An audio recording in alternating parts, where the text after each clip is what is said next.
बार फिर से दिया जाएगा अपने क्लोजिंग आर्ग्यूमेंट के लिए। और उसके बाद जो इस बहस के लिए सबसे ज़रूरी चीज़ है कि आप और हम और इंटरनेट पर देख रहे लाखों करोड़ों लोग, उनके सवाल जवाब होंगे। तो आप लोग जो यहाँ मौजूद हैं, आपके हम कुछ सवाल लेने की कोशिश करेंगे। 30 मिनट का वक्त हमने उसके लिए तय कर रखा है। इस तरह से ये 2 घंटे की बहस पूरी होगी। 2-3 बुनियादी बातें हैं जिनका हमें ध्यान रखना है। किसी भी किस्म की नारेबाजी में हमें शरीक नहीं होना है। ये हल्ला गुल्ला नहीं है, क्योंकि पूरी दुनिया देख रही है, तो एक नज़ीर कायम करनी है, एक उदाहरण लोगों के सामने रखना है कि पढ़े लिखे लोग इत्तेफाकी और ना इत्तेफाकी रखते हुए भी, एक दूसरे से सहमति और असहमति रखते हुए भी बात कह सकते हैं। यहाँ पर मेरे JNU के प्रोफेसर बैठे हैं, पुरुषोत्तम अग्रवाल जी, जिन्होंने हमें क्लास में सिखाया है कि सहमति का साहस और असहमति का विवेक, और इसका ठीक उलट भी, ये बड़ा जरूरी है। दूसरी बात, ये किसी एक धर्म के बारे में बहस नहीं है, ये बात सबको स्पष्ट होनी चाहिए। किसी धर्म को महान बताने या किसी धर्म को कमतर बताने की ये बहस नहीं है। तो यदि कोई इस उम्मीद से देख रहा है या यहां आया है, तो मैं आपको आश्वस्त करना चाहता हूं कि आपको नाउम्मीदी हाथ लगेगी। इस बहस में बहुत ज्यादा धार्मिक प्रतीकों के इस्तेमाल को लेकर भी, ये दोनों लोग जो अभी आपको गंभीर दिख रहे हैं, भले लोग हैं, कल शाम को चाय पर मिले थे, बहुत हंसी मजाक भी इनके बीच हुआ था, और गलबैयां डालते हुए एक तस्वीर भी हुई थी। ये इस बात का प्रमाण है कि इंटरनेट पर जो हल्ला मचा हुआ है उसके मुकाबले ये दोनों लोग बहुत ही अच्छे शांत ढंग से बहस के लिए राजी हो गए हैं। ट्विटर की बात है, ट्विटर तक सीमित। एलन मस्क आजकल उसको एक्स कहते हैं। और अब इस बहस की शुरुआत, मैं इन विद्वानों का, हालांकि इनको परिचय की जरूरत नहीं, पर हो सकता है, हमें पत्रकारिता में सिखाया जाता है कि नेवर अज्यूम, विज्ञान भी यही कहता है। मुफ्ती शमाइल नदवी साहब इस्लामिक विद्वान, शिक्षाविद हैं, कोलकाता के वाहियान फाउंडेशन के संस्थापक हैं, लखनऊ की प्रतिष्ठित दारुल उलूम नदवतुल उलमा से ग्रेजुएशन किया है, सोशल मीडिया और सार्वजनिक मंचों पर अध्यापन और बौद्धिक कामों में सक्रिय हैं, और इस समय इंटरनेशनल इस्लामिक यूनिवर्सिटी मलेशिया से PhD कर रहे हैं। अच्छी बात यह है कि पढ़ाई के साथ साथ ट्रैवल ब्लॉग भी बनाते हैं। पेट्रोनस टावर के सामने का ब्लॉग हमने देखा। हमारे साथ जावेद अख्तर साहब हैं। जावेद अख्तर साहब कवि हैं, शायर हैं, गद्य भी लिखते हैं, फिल्मों के लिए संवाद लिखे हैं, गीत लिखे हैं। इससे इतर ये वैज्ञानिक सोच को लेकर या अपने डिक्लेयर्ड एथिज्म को लेकर भी मुखर रहते हैं और अपने तहीं रैशनैलिटी की बात करते हैं। देवियों और सज्जनों, डज गॉड एग्जिस्ट? इस सवाल का जवाब सब अपने अपने तहीं खोजने की कोशिश कर रहे हैं। कोई इसको गॉड डैम पार्टिकल की खोज बताता है, कोई गॉड पार्टिकल की खोज बताता है, कोई हिग्स बोसान की खोज बताता है, कोई ये सवाल जवाब तलाशने की कोशिश करता है कि मास एग्जिस्टेंस में आखिर आया कैसे, हुआ क्या था, सृष्टि के पहले, समय के पहले क्या था। और कोई ये कहता है कि ये सारी खोजें जिस मस्तिष्क में हो रही हैं, प्रकृति के क्रम में, वो कैसे विकसित हुआ। मैं उम्मीद करता हूं कि हम आज इन बुनियादी सवालों के कुछ जवाब हासिल करने में कामयाब हों। मैं सबसे पहले मंच पर आमंत्रित कर रहा हूं मुफ्ती शमाइल नदवी साहब को। आइए सर। जी,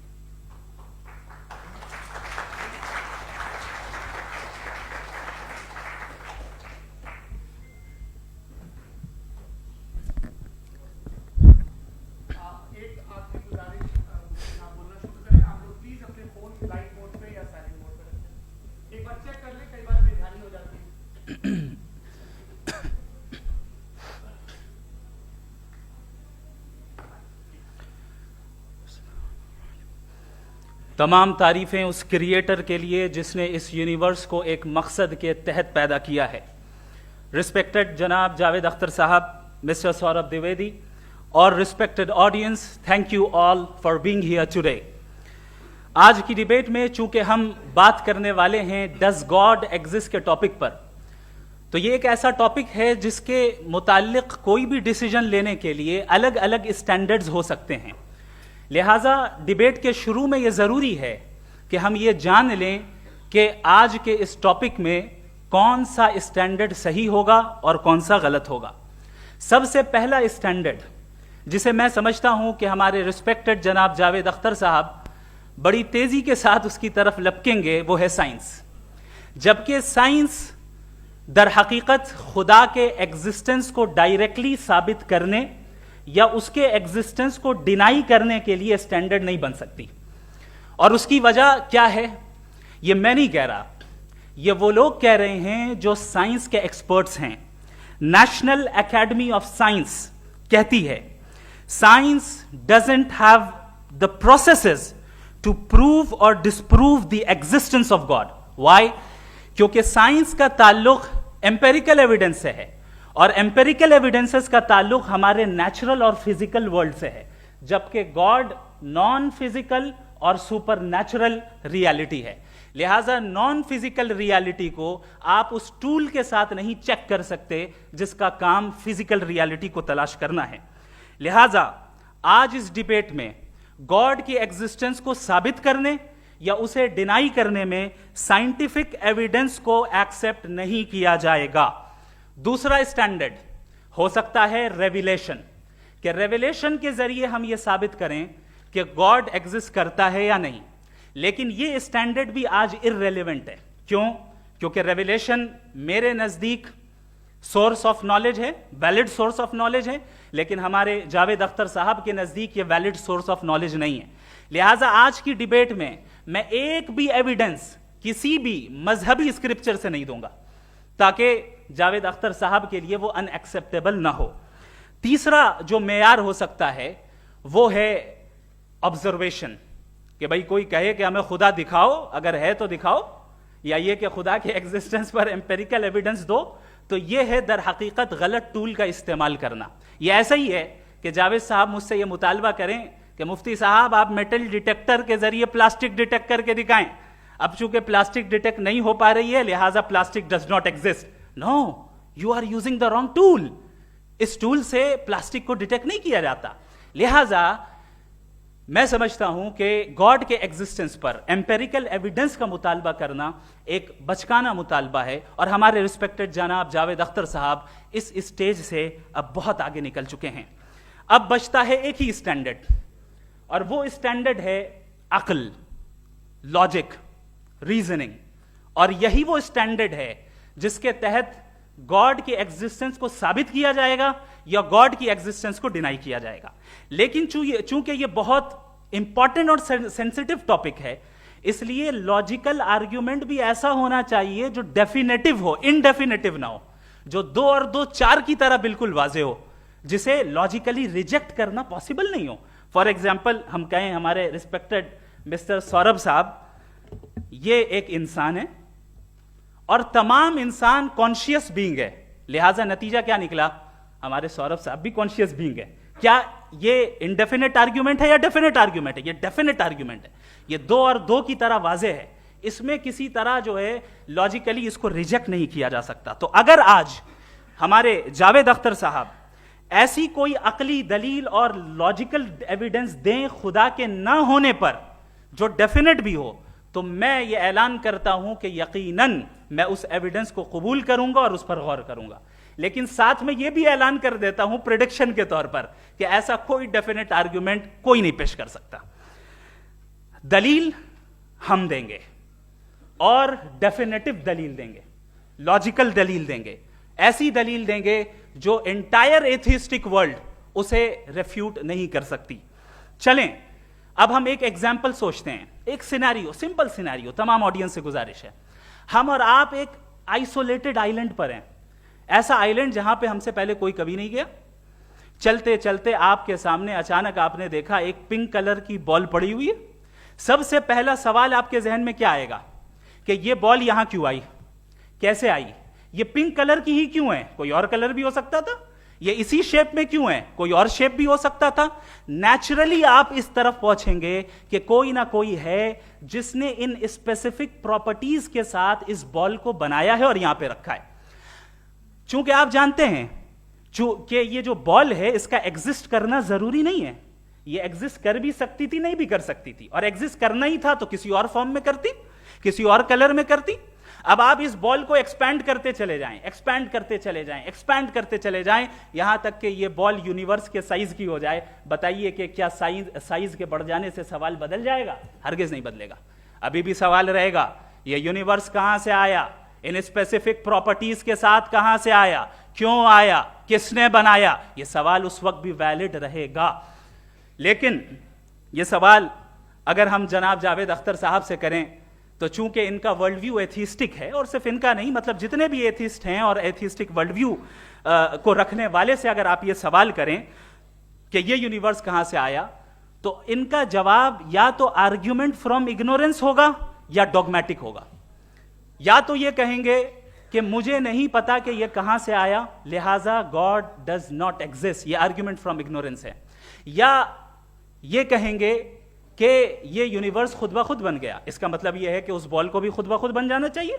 लेकिन बॉल के ताल्लुक से ये एक्सप्लेनेशन एक्सेप्ट नहीं की जाएगी कि ये खुद ब खुद बन गई, लेकिन यूनिवर्स के ताल्लुक से कर दिया जाएगा। इसे हम दूसरे अल्फाज में डॉगमा भी कह सकते हैं। दूसरी चीज, हमारे जावेद अख्तर साहब जरूर गॉड ऑफ गैप्स की मिसाल भी जरूर देंगे, और मिसाल देंगे कि पहले जमाने में बिजलियां कड़कती थी तो लोगों ने किसी एक खुदा की तरफ, और बारिश होती थी तो दूसरे खुदा की तरफ मंसूब कर दिया, उनके पास दलील नहीं थी। यह हमारा वर्ल्ड व्यू है ही नहीं, यह हमारा वर्ल्ड व्यू है ही नहीं, क्योंकि नेचुरल फेनोमेना के प्रोसेस की इंटरप्रिटेशन को जान लेने से यह कहां से साबित हो गया कि गॉड एग्जिस्ट नहीं करता है। इस पर मैं इंशाअल्लाह अभी आगे बात करूंगा। आप हजरात ये भी देखेंगे, और मैं ये एक्सपेक्ट करता हूं कि हमारे रिस्पेक्टेड जनाब जावेद अख्तर साहब जरूर इमोशनल आर्ग्यूमेंट्स भी देंगे, जो कि एक लॉजिकल फेलेसी है जब बात आती है ट्रुथ को डिसाइड करने में। क्यों? मिसाल के तौर पर वो कहेंगे कि अगर गॉड है तो ईविल क्यों एग्जिस्ट करता है, जबकि मैं कहता हूं ईविल का एग्जिस्ट करना गॉड के एग्जिस्ट करने की दलील है, उसके खिलाफ नहीं है। चूंकि अगर गॉड है तो हम सब उसके सामने अकाउंटेबल हैं, और अगर हम अकाउंटेबल हैं तो अकाउंटेबिलिटी के लिए ईविल का मौजूद होना जरूरी है, उसके बगैर हम अकाउंटेबल नहीं हो सकते। और अगर हम अकाउंटेबल नहीं हैं तो हम जनाब जावेद अख्तर साहब से पूछेंगे कि आप बताएं कि फिर सफरिंग इस दुनिया में क्यों है? अगर खुदा नहीं है तो सफरिंग क्यों है? और उन लोगों के जज्बे का क्या जिनके अंदर सफरिंग के बाद इंतकाम लेने का जज्बा पाया जाता है और वो इस दुनिया से ऐसे ही चले गए, क्या उनकी सारी तकलीफें बेकार चली जाएंगी? अब आ जाएं उसी एग्जाम्पल की तरफ कि बॉल, मुझसे अगर कोई पूछे इस बॉल को किसने बनाया और या इस एक्सपेंडेड बॉल को किसने बनाया, मैं कहूंगा कि चूंकि ये यूनिवर्स और इस यूनिवर्स की तमाम चीजें कॉन्टिंजेंट हैं। कॉन्टिंजेंट होने का मतलब ये होता है कि जो अपने एग्जिस्टेंस पे किसी के ऊपर डिपेंड करती हो, तो जाहिर है ये यूनिवर्स कॉन्टिंजेंट है। और अगर कोई चीज कॉन्टिंजेंट नहीं है तो मैं रिक्वेस्ट करूंगा कि मुझे दिखा दें कि कौन सी चीज यूनिवर्स में कॉन्टिंजेंट नहीं है, हम भी जरा गौर कर लें और हम भी देख लें। और जब कॉन्टिंजेंट चीजें मौजूद हैं तो फिलोसोफर्स की इस्तिलाह के मुताबिक, हम उस टर्मिनोलॉजी के मुताबिक हम उस जगह तक पहुंचते हैं और उस हस्ती तक पहुंचते हैं जिसे नेसेसरी बीइंग कहा जाता है, कि ये वो नेसेसरी बीइंग है जिसका मौजूद ना होना नामुमकिन हो। क्योंकि अगर ये मौजूद ना हो तो सारी चीजें एग्जिस्टेंस में आएंगी ही नहीं, और ये सारी कॉन्टिंजेंट चीजें उसी के ऊपर डिपेंड करती हैं। अब अगर आप ये सवाल करते हैं कि फिर उस हस्ती को किसने बनाया, फिर उसका कॉज क्या है, फिर उसका कॉज क्या है, फिर उसका कॉज क्या है, और एंडलेसली चले जाएं, इसे हम कहते हैं इन्फिनिट रिग्रेस ऑफ कॉजेज, जो कि लॉजिकल फेलेसी है। कॉन्सेप्चुअली इन्फिनिटी पॉसिबल है। मिसाल के तौर पे न्यूमेरिकल्स 1 2 3 गिनते चले जाएं, इन्फिनिट नंबर्स हैं। मैं कॉन्सेप्चुअली बात नहीं कर रहा, प्रैक्टिकली रियलिटी में साबित करके दिखाएं कि infinite regress of causes possible हैं या नहीं। अगर पॉसिबल हैं तो हम मान लेंगे, मिसाल दे दें, और पॉसिबल नहीं है तो एक ही ऑप्शन बचता है जिसे हम कहते हैं नेसेसरी बीइंग। ऐसी नेसेसरी बीइंग जो इंडिपेंडेंट है, क्योंकि अगर वो डिपेंडेंट हुई तो वो नेसेसरी नहीं रहेगी। ऐसी इंडिपेंडेंट बीइंग जो इटर्नल है, अगर वो इटर्नल नहीं होगी, उसकी बिगिनिंग होगी तो वो खुद कॉन्टिंजेंट है। ऐसी बीइंग जो पावरफुल है, क्योंकि कॉन्टिंजेंट को एक्चुअलाइज करने के लिए पावर चाहिए। ऐसी बीइंग जो इंटेलिजेंट है और नॉलेजेबल है, क्योंकि ये यूनिवर्स स्पेसिफिक फॉर्म और स्पेसिफिक लॉज ऑफ नेचर के तहत प्रिसाइजली चल रहा है। Thank you. थैंक यू मुफ्ती साहब।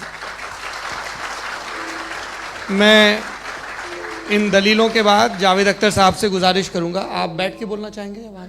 जी।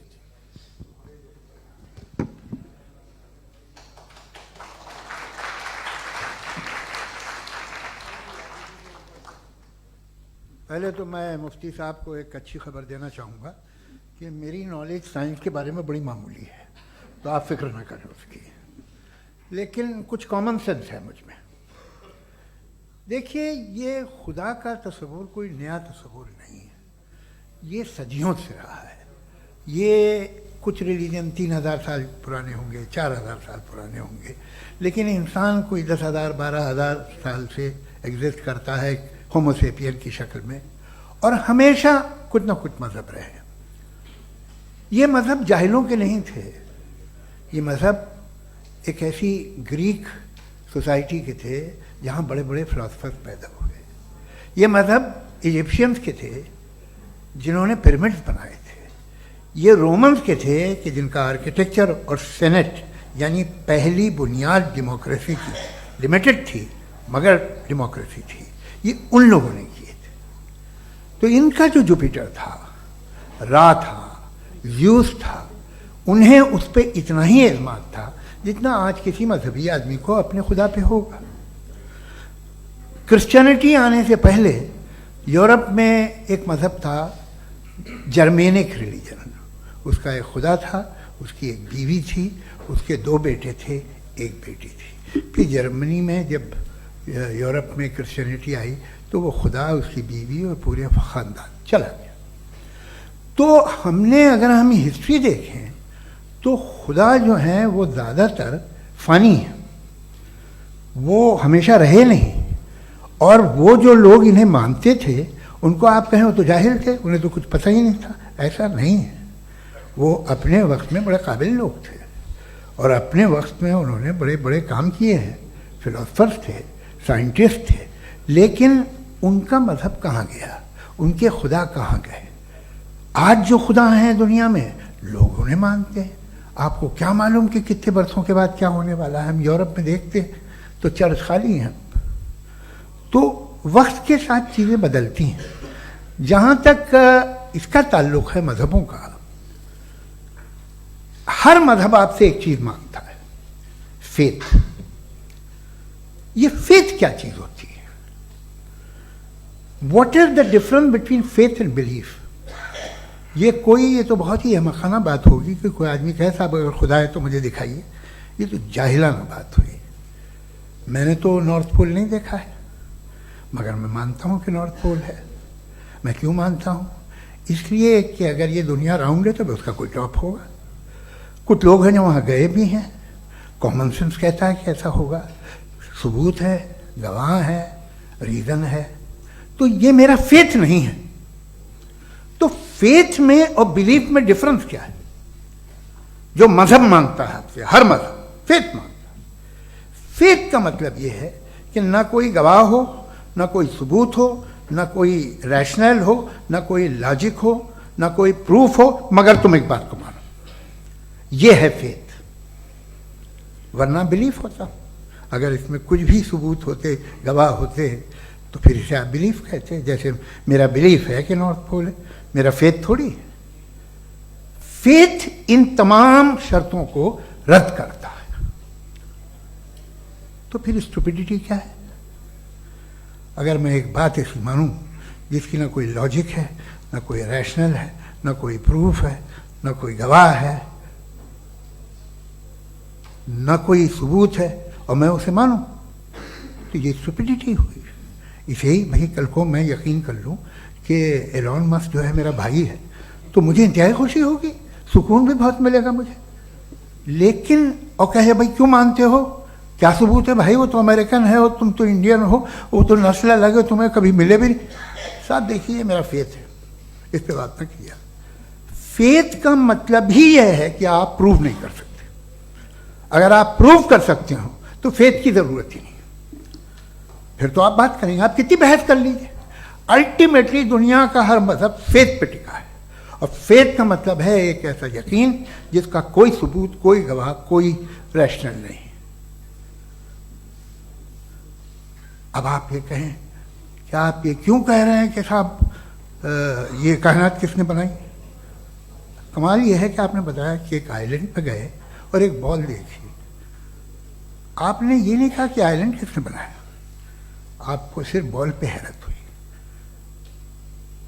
हमने आइलैंड पे हमने हैरत नहीं की, होते हैं आइलैंड। इसी तरह ये आइलैंड है, सितारे, ये गैलेक्सीज, ये सब आइलैंड हैं खला में। हम उन्हें टेकन फॉर ग्रांटेड लेते हैं, हम पूछते नहीं किसने बनाए। आपने जजीरे के बारे में भी नहीं पूछा है। मेरी पैदाइश कैसे हुई? क्या मैं प्लान पैदा हुआ था? I was plan to be born, या एक लकी स्पर्म था जो किसी एग से चिपक गया? मेरी पैदाइश रैंडम। और इंसाफ जिसे आप कहते हैं, इंसाफ का तो नेचर से कोई वास्ता ही नहीं। जो आप कहते हैं कि एक दिन इंसाफ मिलेगा, इंसाफ is a human concept, nature में कोई इंसाफ नहीं। अगर शेर हिरन को खा जाता है तो उसे कोई सजा नहीं मिलती। अगर एक आंधी आती है और हरे भरे पेड़ों को उखाड़ के फेंक देती है तो आंधियों की जेल नहीं होती है। नेचर में इंसाफ नहीं, इसलिए मुझे नेचर को इंसाफ की जरूरत भी नहीं। नेचर तमाम एक है। अब हम कहें कि साहब ये देखिए जो मैंने खाना खाया था, ये मेरी आंख तो नहीं यूं कर दिया उसे, तो इसे सजा मिलनी नहीं। वो सिस्टम है, ऐसे ही चल रहा है।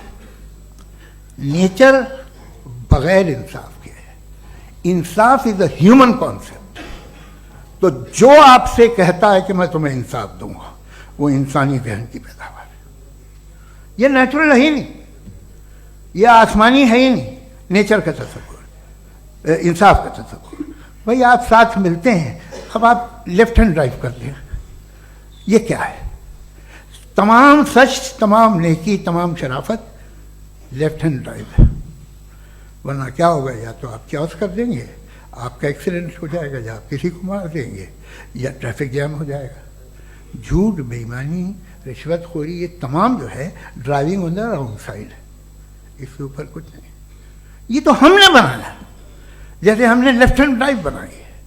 ये कॉन्सेप्ट ऑफ इंसाफ जो है ये हमारा है, इसका नेचर से कोई वास्ता नहीं। शेर खा जाता है हिरन को, उसे जेल होती है क्या? कुछ भी नहीं, है ही नहीं। तो ये जो दुनिया के रिलीजन प्रॉमिस करते हैं आपसे इंसाफ, इसी से मालूम होता है कि ये मैन मेड है। ये तसव्वुर कहीं और का है ही नहीं। जो नेचर है, कुछ लोग कहते हैं नेचर ही खुदा है, तो नेचर में तो इंसाफ नहीं कहीं। और आप वादा कर रहे हैं कि तुम्हें मरने के बाद इंसाफ मिलेगा। मुझे अगर मिलेगा तो मैं बहुत खुश होऊंगा, लेकिन मैं यकीन नहीं कर पाता हूं, इसलिए कि मैं फेथ नहीं पैदा कर सकता। The very fact that religions demand faith, इसका मतलब है कि उनके पास जस्टिफिकेशन नहीं है। अच्छा साहब, फिर रिलीजन अगर मॉडरेशन में है, कोई सा भी नहीं, वो आप में कुछ खूबियां भी पैदा करता होगा, देखिए उससे ये फ़ायदा है, वो फ़ायदा है। अल्कोहल जो है वो ज़्यादातर दवाओं में यूज़ होती है, और एक सर्वे किया गया था अमेरिका में कि लॉन्जिटिविटी किन लोगों की है। तो एक तरफ वो लोग थे जो शराब पीते ही नहीं थे, और एक तरफ वो थे जो एक बोतल शराब रोज पीते थे। सबसे ज़्यादा लंबी उम्र उनकी है जो 2 पैग नाप के शराब पीते हैं और खाना खाते हैं। मगर हम शराब को बुरा समझते हैं, मैं भी बुरा समझता हूँ। क्यों? ऐसा होता नहीं। कुछ चीज़ों में आदत होती है कि वो बढ़ती है। आज तक में एक आदमी दूध पीता है, आप 10 साल बाद भी मिलेंगे तो एक ही गिलास पीता होगा। ऐसा नहीं होता, सुबह से दूध पीता रहता है। मिल्कोहलिक मैंने नहीं देखे, अल्कोहलिक होते हैं। ये टेंडेंसी है मजहब की कि वो बढ़ता है, जैसे कैंसर बढ़ता है, जैसे शराब बढ़ती है। कुछ लोग होंगे जो उसे सही तरह से यूज़ करते हैं। मुझे यकीन है कि हमारे मुफ्ती साहब भी उनमें से एक हैं, इनसे बहुत खुशी हुई मुझे इनसे मिलकर। लेकिन कितने लोग हैं कि आज आप देखते हैं दुनिया में जो तबाहियाँ हैं, इनमें कितना हाथ है उन लोगों का जो बिलीवर कहते था मजहब ये नहीं कहता, ना कहता होगा, मगर जब ये मजहब पीते हैं तो ऐसे बिहेव करते हैं। थोड़ा सा अगर हो तो शायद बहुत अच्छी बात, लेकिन शराब थोड़ी सी नहीं रहती, उसमें टेंडेंसी है पहले। थोड़ा सा अगर 2-3 कैंसर के सेल हो ना बॉडी में तो आदमी स्लिम रहेगा, लेकिन वो 2-3 सेल नहीं रहते, वो मल्टीप्लाई होते हैं। जावेद साहब, टाइम पूरा हो गया। टाइम हो गया, तो बस बात खत्म हो गई। अच्छा, मुझे कुछ और कहने को था भी नहीं। जी, मैं पहले जवाबी दौर के लिए इनवाइट कर रहा हूं मुफ्ती साहब को। Your rebuttal round 1, you have 7 minutes।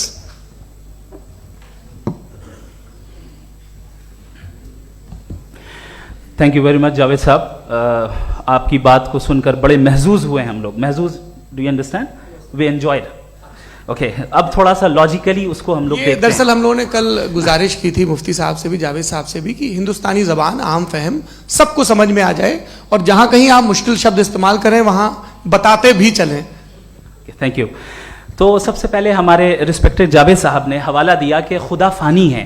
कितने मजहब आगे चले गए, किसी ने जुपिटर को खुदा माना, किसी ने किसी को माना। मैं कहता हूं जिसने कॉन्टिंजेंट चीज को खुदा माना, गलत माना, वो खुदा ही नहीं, वो खुदा ही नहीं है।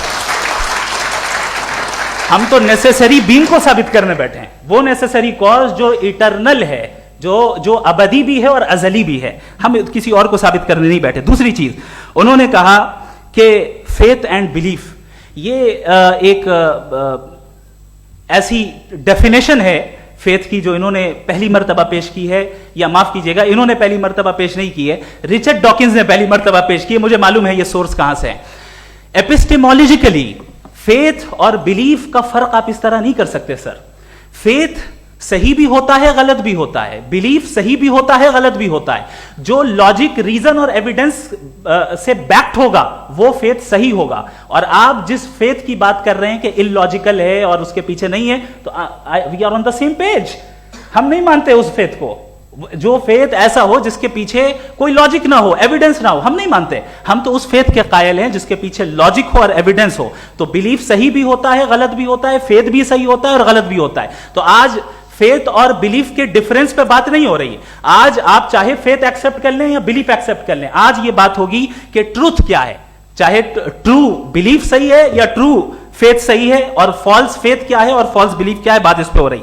दूसरी चीज इन्होंने पूछा स्टुपिडिटी फिर क्या है। अगर फेथ रिलीजन स्टुपिडिटी नहीं है तो और क्या है? चूंकि फेथ का मुतालबा करते हैं तो स्टुपिडिटी क्या है? मैं कहता हूं स्टुपिडिटी एथिज्म है। उसकी वजह यह है कि आप एक सड़क पे जा रहे हो और आप किसी गार्डन में जाएं और देखें वहां लिखा है फूलों के साथ I love Javed Akhtar, and I really do, I love you sir. So जब आप वहां पर पहुंचे तो वहां पहुंचकर अब ये बताएं, क्या आप ये कहेंगे वाह व्हाट अ नेचुरल सिलेक्शन?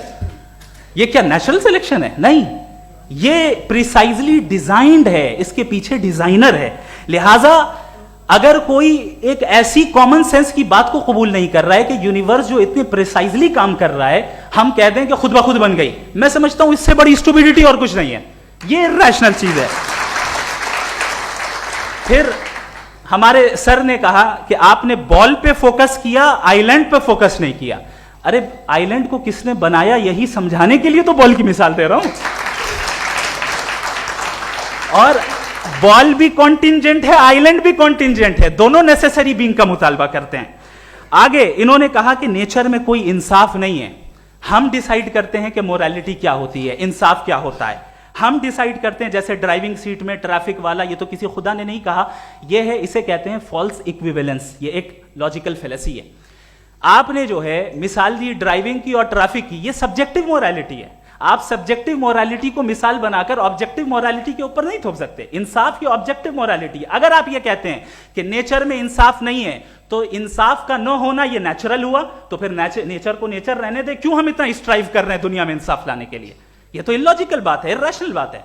इसलिए बहुत सी चीजें ऐसी हैं जो ऑब्जेक्टिवली जो है इविल या गुड हैं, और बहुत सी चीजें ऐसी हैं जो सब्जेक्टिवली हैं। सब्जेक्टिवली जो मोरल होता है या इमोरल होता है, उसको हम सोशल कंसेंसस से या पर्सनल प्रेफरेंस से डिसाइड करते हैं। लेकिन जो ऑब्जेक्टिव मोरालिटी है, जिसमें इंसाफ आया, जो इन्होंने बार बार रिपीट किया, ये ऑब्जेक्टिव है, सब्जेक्टिव नहीं है। अगर आप कहते हैं ये सब्जेक्टिव है, तो मेरा सवाल आपसे ये है, क्या सोशल कंसेंसस के जरिए अगर जुल्म को सही करार दे दिया जाएगा तो आप जुल्म को जस्टिफाई करेंगे? दूसरी चीज इन्होंने यह कहा कि 2 पैक शराब पी लें तो वो उतने पे नहीं रहता, बढ़ जाता है। यही मामला मजहब के साथ है। 2 पैक आप पी लें, बढ़ेगा। तो ये एक ऐसी मिसाल है, इसको कहीं भी फिट कर लें कि आप एथिज्म पे जब फिट करें, जब आप 2 पैक एथिज्म का लेंगे ना, तो वो बढ़ बढ़ के नॉर्थ कोरिया बनेगा। Thank you.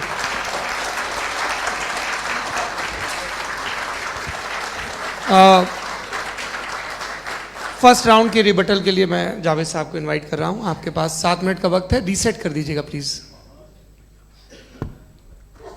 मुझे इस बात की खुशी है कि मुफ्ती साहब ने भी मान लिया कि नेचर में कोई इंसाफ नहीं है। तो कोई भी चीज़ जो इंसान ने नहीं बनाई है उसमें इंसाफ नहीं होता है। एक बात मैं आपसे अर्ज करूँ, जरा पता लगा लीजिएगा, ये जो आप बाग में जाते हैं बेहद खूबसूरत फूल देखते हैं ना, इनमें से कोई नेचुरल नहीं है। ये सारे फूल क्रॉस करके बनाए गए हैं। जो जंगल में फूल होते हैं नहायत मामूली होते हैं, ये फूल इंसानों ने बनाए हैं।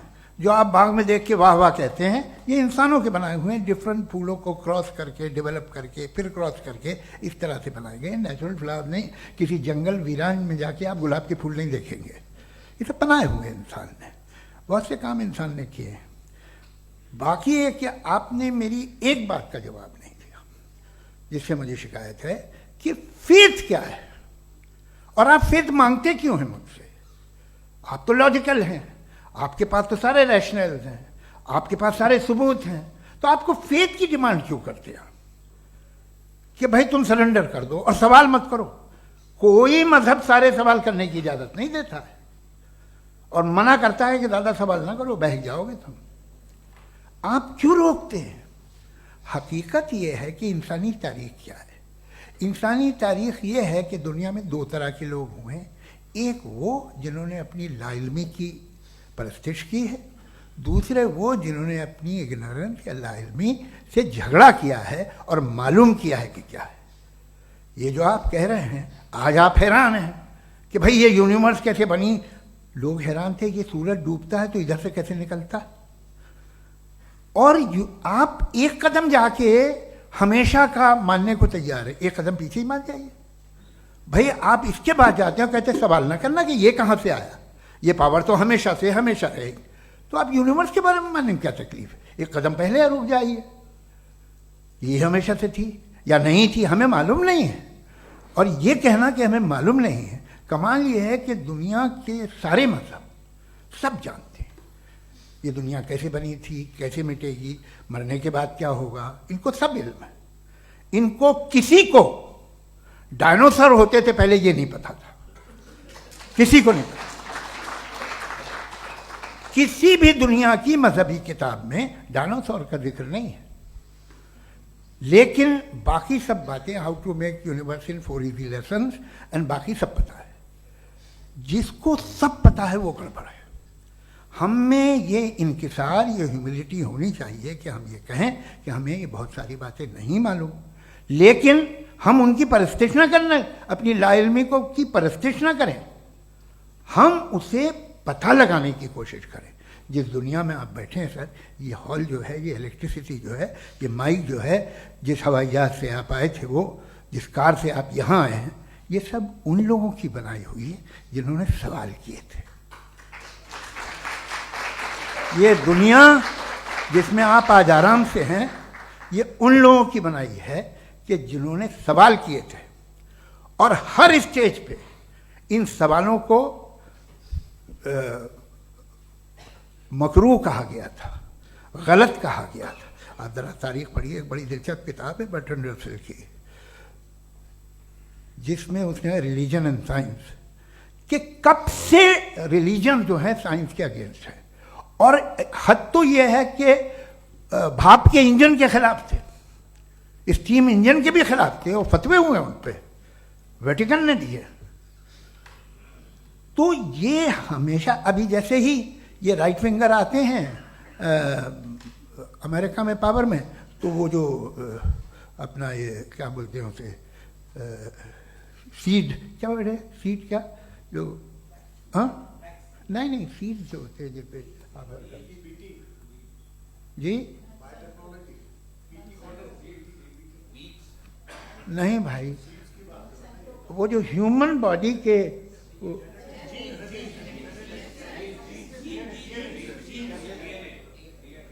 उस पर रिसर्च बंद हो जाती है, रिपब्लिकन नहीं करने देते।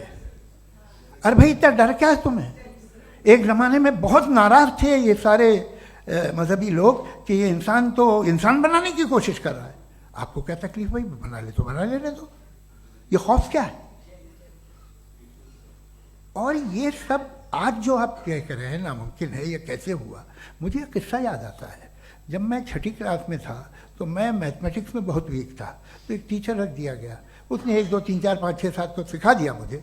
वो दिन मैं भूल नहीं सकता हूँ मुफ्ती साहब, जिस दिन उसने ये बताया कि 1/2 क्या होता है और 3/4 क्या होता है, मुझे ऐसा लगा कि मेरा सर बीच से फट जाएगा।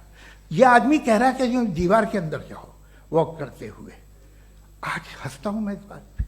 तो आज जो बातें आपके जहन से बिल्कुल परे हैं और आप हैरान होते उन्हें देख के, एक वक्त आएगा कि मामूली लगेंगे। और हुआ है, आपकी इंसानी तारीख ही है। इतनी जल्दी सारे फैसले आप मत कर लीजिए, थोड़ा ये ह्यूमिलिटी रखिए कि भाई ये हमें नहीं मालूम। ये कहने में क्या है, ये यूनिवर्स कहाँ तक फैली, ये कब से है और कब तक रहेगी, हमें नहीं मालूम। आपने फैसला कर लिया कब बनी, ये आपके हिसाब से कोई 14 बिलियन ईयर बनी जो समझा जाता है। उससे पहले हजारों करोड़ों अरबों साल तक खुदा बैठा क्या कर रहा था, खामोश बैठा था, ऐसी जमाइयाँ ले रहा था। फिर उसे आइडिया है, यार एक काम करते, वक्त अच्छा गुजर जाएगा, यूनिवर्स पर आपसे सोचिए। वो तो हमेशा से है ना, मगर यूनिवर्स हमेशा से नहीं है, ये तो बनाई गई है। और उससे पहले क्या था, इनका क्या काम था, कैसी बात है। ये बड़ा आसान है, जो बात हमें आज धीरे धीरे पता चली है। बरसों 2000 और 2500 साल पहले आपको किसी ने बता दिया कि क्या था, आप मान गए, और तब से वही मान रहे हैं जो 2500 साल पहले कहा गया था। सब कुछ बदल गया है, सॉल्व हो रही हैं चीज़ें। अभी साइंस बिल्कुल दावा नहीं करती, या कोई फिलोसफर ये दावा नहीं करता कि हमें सब मालूम, बल्कि वो कहता है कि हमें जितना मालूम होता है उससे ये मालूम होता है कि हमें कितना कम मालूम। तो हम अपनी जहालत से लड़ें, उसकी परस्तिश न करें। जी, टाइम है। Thank you so much. मैं तर्कों की श्रृंखला में राउंड 2 के लिए मुफ्ती साहब को आमंत्रित कर रहा हूं। आपके पास एक बार फिर से 7 मिनट का वक्त है। शुक्रिया। जनाब जावेद अख्तर साहब कई मर्तबा दोहरा रहे हैं कि फेथ का मतलब बताइए, फेथ का मतलब बताइए। मैंने बता दिया, फेथ सही भी होता है, गलत भी होता है। और आज हम फेथ पे बात नहीं कर रहे, हम ट्रुथ और डज गॉड एग्जिस्ट पे बात कर रहे हैं। क्या डज गॉड एग्जिस्ट, ये ट्रुथ यानी गॉड है या नहीं है, इसमें से दोनों ट्रुथ क्या है। अब आप उसे फेथ कह लें, बिलीफ कह लें, नॉट माई बिजनेस। उसके बाद आपने कहा कि भाई सवाल करने से मजहब रोकता है। मैं कहता हूं जो रोकता है वो रोकता होगा, मैं नहीं रोकता, बल्कि सवाल करें, सवाल करना चाहिए। सवाल कर करके तो हम आगे बढ़ते हैं, तरक्की करते हैं, और इसीलिए मैं आज यहां पे आया हूं। लेकिन सवाल सिर्फ खुदा से नहीं होगा, आपसे भी होगा। सवाल एथिज्म से भी होगा, सवाल सिर्फ मजहब से नहीं होगा, सबसे होगा। और आज मैं सवाल करूंगा और उम्मीद है कि आप जवाब देंगे। अभी तक आपने वैसे कॉन्टिंजेंसी आर्गुमेंट का कोई जवाब नहीं दिया। चलें, आपने कहा यूनिवर्स के बारे में इटर्नल क्यों नहीं बोल देते। ये चूंकि लॉजिकली पॉसिबल ही नहीं है कि यूनिवर्स इटर्नल हो। यूनिवर्स एक कॉन्टिंजेंट चीज है जो टाइम एंड स्पेस के पाबंद है, टाइम एंड स्पेस से बाउंड है। जो टाइम एंड स्पेस से बाउंड होगा वो कॉन्टिंजेंट होगा, जो कॉन्टिंजेंट होगा वो उसकी बिगिनिंग हुई होगी, जिसकी बिगिनिंग हुई होगी वो इटर्नल नहीं हो सकता। ये तो कॉमन सी बात है। आपने कहा कि किसी मजहबी किताब में डायनासोर का जिक्र नहीं है। अफसोस कि आज तक किसी मैथमेटिक्स के किताब में मुझे डायनासोर का जिक्र नहीं मिला। तो इसका मतलब मैथमेटिक्स की किताब बेकार है? नहीं, उसका वो टॉपिक नहीं है। रेवलेशन का और मजहबी किताबों का टॉपिक ये नहीं है कि आपको आके बताए साइकिल कैसे बनाते हैं, या आकर ये बताएं कि जो है डायनासोर कब था। वो तो मोरालिटी सिखाने आया है, गॉड के बारे में बताने आया, नॉन फिजिकल रियलिटी की हकीकत को सिखाने के लिए आया। रिलीजियन साइंस को रोकता है? नहीं रोकता। अगर रोकता है तो गलत करता है। रिलीजियन साइंटिज्म को रोकता है, जिसमें हमारे जावेद साहब मुब्तला हैं। साइंस और साइंटिज्म में फर्क है। साइंटिज्म यह है कि आप समझें कि साइंस और साइंटिफिक मेथोडोलॉजी ये नॉलेज को हासिल करने का वाहिद सोर्स ऑफ नॉलेज है। यह है साइंटिज्म। हम इसे रिजेक्ट करते हैं। हम साइंस को तो तरक्की करते हैं, भाई आप हमारी पूरी तारीख कर लें, पढ़ लें तो आपको पता चल जाएगा। बहरहाल ये अलग टॉपिक है। उसके बाद इन्होंने एक लफ्ज कहा, वेटिकन ने फतवा दिया। वेटिकन का फतवे से कोई ताल्लुक नहीं है, दोनों कॉन्ट्राडिक्टरी अल्फाज हैं। उसके बाद उन्होंने कहा कि भाई हमें नहीं मालूम। अगर नहीं मालूम तो क्लियरली कह देना कि नहीं मालूम है, इसमें क्या हरज है। तो वही तो मैं कह रहा हूं ना कि आप कह दें कि नहीं मालूम, लेकिन क्लेम क्यों कर रहे हैं कि गॉड एग्जिस्ट नहीं कर रहा है? आप कह दें नहीं मालूम है, हो सकता है हो सकता ना हो, लेकिन आप क्लेम कर रहे हैं। The moment you say God does not exist, this is a claim, and now the burden of proof is upon you too, जैसे हमारे ऊपर है। और क्यों है मैं बताता हूं, क्यों है ये भी मैं बताता हूं। फिलोसॉफिकली जो क्लेम होता है ना, सिर्फ ये नहीं होता कि इंसान कहे पॉजिटिव क्लेम करे और नेगेटिव क्लेम करे तो बर्डन ऑफ प्रूफ नहीं है। आप मिसाल के तौर पे मैं कहूं कि फुला उस कमरे में कोई नहीं है, मैंने एक नॉलेज का क्लेम किया है। उस कमरे में कोई नहीं है, मैंने एक नॉलेज का क्लेम किया। या तो मैं कहूं मुझे नहीं पता, हो भी सकता है नहीं भी हो सकता है, this is not a claim. लेकिन जब मैं कह रहा हूं कि वहां कोई नहीं है या मैं कह रहा हूं वहां कोई है, दोनों क्लेम है और दोनों के ऊपर बर्डन ऑफ प्रूफ है। हमारे ऊपर भी बर्डन ऑफ प्रूफ है, मैंने कंटिजेंसी आर्ग्यूमेंट दिया, इसे तोड़कर दिखाइए। आखिरी चीज, इन्होंने कहा कि खुदा दुनिया बनाने से पहले 150 साल पहले या करोड़ों साल पहले क्या कर रहा था। अरे हजरत, चलें बहरहाल मैं जवाब दे देता हूं, आप हमारे रिस्पेक्टेड पर्सनालिटी हैं, अगर आप नहीं होते तो मैं इसे एंटरटेन ही नहीं करता। टाइम, ये 100 साल पहले या 100 साल बाद, पहले बाद में अभी, ये वो अल्फाज हैं जिनका ताल्लुक टाइम से है। टाइम शुरू ही हुआ है यूनिवर्स की बिगिनिंग के बाद, तो उसके पहले खुदा क्या कर रहा था? सवाल इलॉजिकल है, ये फेलेसी है। यानी आप ये कह रहे हैं कि यूनिवर्स के बनने से पहले खुदा क्या कर रहा था? टाइम के बनने से पहले, पहले का ताल्लुक टाइम से, टाइम उस वक्त था ही नहीं, तो ये सवाल ही इनवैलिड है खुदा के ताल्लुक से। दूसरी चीज, आर्ग्यूमेंट ऑफ कंटिजेंसी जो मैंने आपके सामने पेश की है, आपने बार बार ये प्रूफ किया और ये कह रहे हैं कि गॉड ऑफ गैप्स। देखिए, पहले नहीं मालूम था, साइंस ने कर दिया। सिंपल की मिसाल से मैं समझा देता हूं। जिस गैप्स की आप बात कर रहे हैं ना, साइंस उन गैप्स को जिन चीज के जरिए भी प्रूव करेगा वो कॉन्टिजेंट ही होगा, अब चाहे वो फोर्स हो, मैटर हो या एनर्जी हो। लिहाजा सवाल हमारा उस वक्त भी वैलिड होगा जब तक कि आप नेसेसरी बीइंग पे ना आ जाएं, और इन्फिनिट रिग्रेस पॉसिबल नहीं है of causes in practical world, तो जाहिर है कहीं रुकना पड़ेगा, जहां रुकेंगे वही खुदा है। दूसरी चीज, आपने ये कहा, क्या कह रहा था मैं, किस पॉइंट को? What? Oh no, after that. Just now. हाँ, जहां रुकेंगे वही खुदा है। बहरहाल, तो टाइम का जिक्र हो गया, गॉड ऑफ गैप, सॉरी, या इसकी एक मिसाल आप ले लें। एक कार है, एक साहब ने देखा कि भाई कार जो है उसके व्हील्स कितने अच्छे लगे हुए हैं, सही जगह पे, स्टीयरिंग जो है कितने अच्छे जगह पे लगी हुई है, और सीट्स कितने वेल डिजाइंड है, कितनी प्रिसाइजली ये कार काम कर रही है, तो जरूर कोई ना कोई इसे क्रिएट किया है, किसी ने क्रिएट किया है। अब जावेद साहब आए और कहे, अरे जनाब बोनेट खोलिए, इसमें इंजन है, इंजन इस कार को चला रहा है, hence prove no one has created the car. This is illogical, this is irrational. आपने इंजन के जरिए उस गैप को तो साबित किया, लेकिन क्या उससे कार की जो क्रिएशन है और उसका जो क्रिएटर है ये इम्पॉसिबल हो जाए? ऐसा पॉसिबल है? उसका सवाल खत्म हो जाए, ऐसा पॉसिबल है? नहीं। आपने गैप्स को फिल करके, कॉन्टिजेंट चीजों से गैप्स को फिल करके हमारे ऑब्जर्वेशन को और ब्रॉड कर दिया। अब हमें और पता चल गया कि ये जो कार है इसका सिस्टम कितना ज्यादा कॉम्प्लेक्स है। पहले कम समझते थे, अब कॉम्प्लेक्सिटी और ज्यादा वाजे हो गई। अब हमें समझ में आ रहा है कि हमारी सर्टेनिटी और बढ़ गई कि जरूर इस कार को किसी ना किसी ने बनाया। यही मामला यूनिवर्स का है। साइंस हमेशा फिजिकल वर्ल्ड की चीजों को ही फिल करती जाएगी और फिजिकल चीजों से ही करती जाएगी, चूंकि एम्पेरिकल एविडेंस का ताल्लुक फिजिकल वर्ल्ड से है। आप साइंस के जरिए मेटाफिजिकल रियलिटी को कभी साबित नहीं कर सकते। ये रॉन्ग टूल का इस्तेमाल करना है। ये वही काम है कि आप मेटल डिटेक्टर से प्लास्टिक डिटेक्टर करने चलें, जो कि जाहिर है सही नहीं है। Thank you.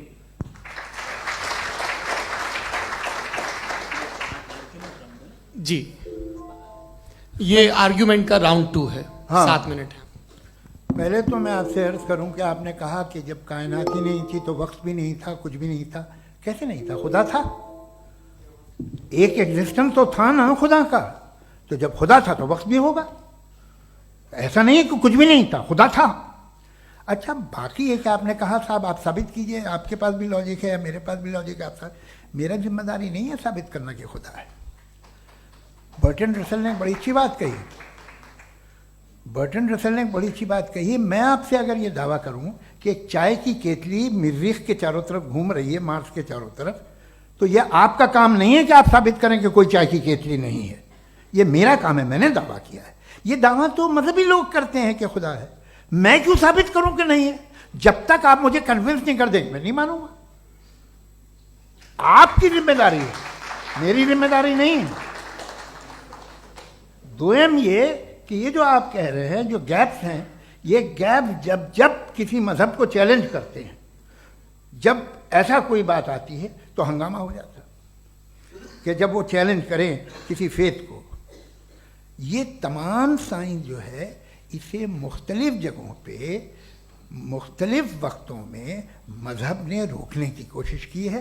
ये किताब है religion and science Burton Russell की, पढ़िएगा, अच्छी लगेगी आपको। तारीख ही है साइंस, मजहब की साइंस से उसका यही रिश्ता है।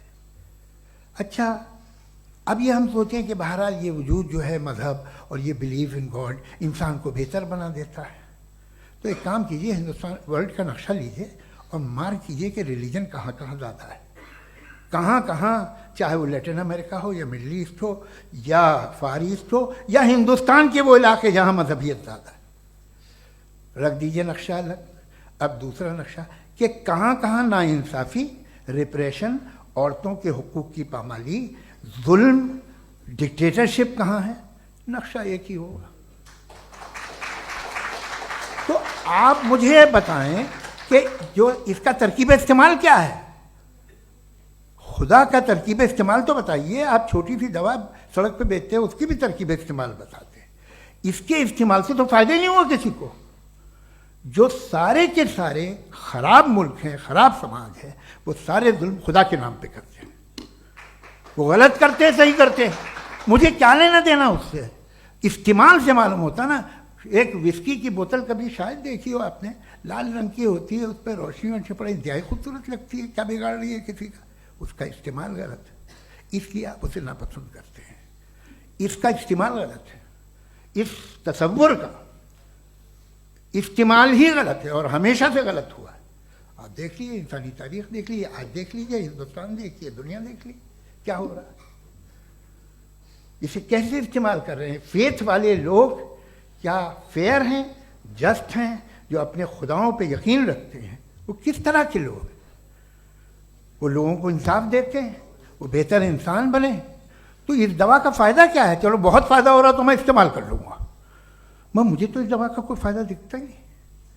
मुझे तो ऐसा लगता, मैं एक और बात बताऊं, अगर कोई आदमी मजहबी है और अच्छा आदमी है तो मैं उसकी बहुत इज्जत करता हूँ, इसलिए कि मेरा ख्याल है मजहबी आदमी का अच्छा होना मुझसे अच्छा होने से ज़्यादा मुश्किल है। भाई हर चीज़ की एक लिमिट है। आप इतना भाग सकते हैं, इतना नहीं भाग सकते, इतना वजन उठा सकते, इतना नहीं उठा सकते, इतना दूर देख सकते हैं, इतना दूर नहीं देख सकते। उसी तरह कॉमन सेंस कहता है कि आप में नेकी का भी एक कोटा होगा। अब आप अगर सुबह जाते हैं अपनी इबादत गाह और इबादत करते हैं, तो बाहर निकलते हैं तो आप तो यही महसूस करते हैं कि आपने एक बहुत अच्छा काम किया, आपकी नेकी का एक बहुत बड़ा कोटा खर्च हो गया जिससे किसी का कोई फ़ायदा नहीं हो।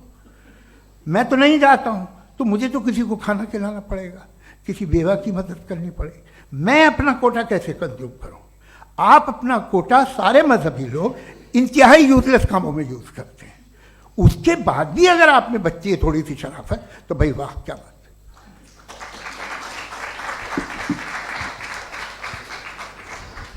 एक तो मुझे ये बात बहुत अच्छी लग रही है कि दोनों ही विद्वान समय को मानते हैं और बहुत समय से अपनी दलीलें और बाज दफा समय से पहले अपनी तकरीरें पूरी करके अपनी अपनी कुर्सी पर बैठ रहे हैं।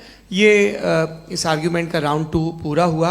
अब रिबटल का राउंड 2 है और उसके बाद क्रॉस एग्जामिनेशन होगा। नहीं, आपका आर्ग्यूमेंट हो गया सर। हमारे यहाँ स्कूल के सिलेबस में पंच परमेश्वर कहानी पढ़ाई जाती है, प्रेमचंद जी की लिखी हुई। आप निश्चिंत रहिए, आपके कोई राउंड में मिस नहीं होने दूंगा। रिबटल का राउंड 2 मुफ्ती शमाइल नदवी साहब।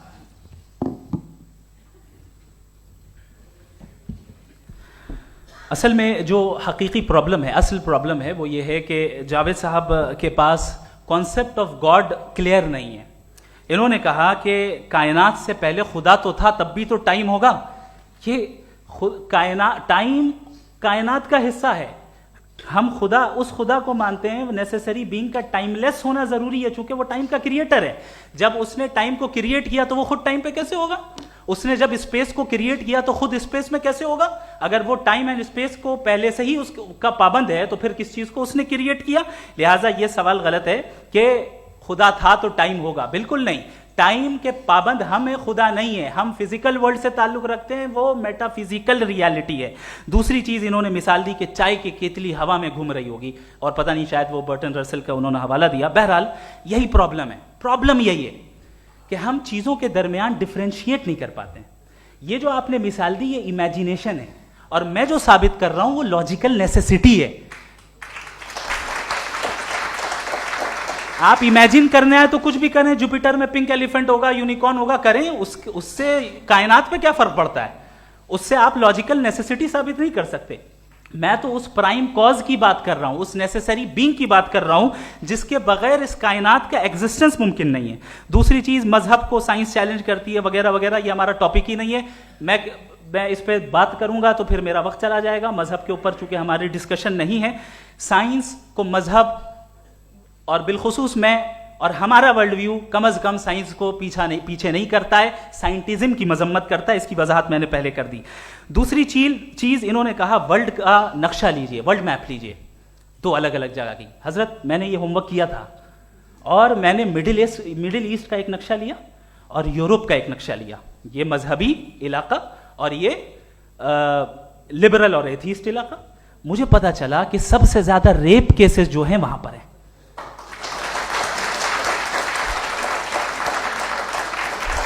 मुझे ये पता चला यूएन की रिपोर्ट के मुताबिक, मैं ये अपने घर से नहीं लेके आ रहा, कि जो वर्किंग वुमेन है यूरोपियन कंट्रीज में, उसमें 81% वुमेन सेक्सुअल हैरेसमेंट का वर्क में शुमार हो रही है। ये मिडिल ईस्ट में नहीं हो रहा है, वो मजहबी लोग हैं इसलिए नहीं हो रहा है। दूसरी चीज, आपने ये कहा कि मजहबी आदमी का अच्छा होना हमारे अच्छे होने से बहुत मुश्किल है, बहुत मुश्किल है। तो इसका मतलब यह है कि गॉड के अलावा आपके पास अच्छे और बुरे का कोई स्टैंडर्ड है। मैं चाहूंगा कि कन्वर्सेशनल स्टाइल वाली डिस्कशन और सेगमेंट पे इसी पे बात कर लेते हैं। Thank you very much.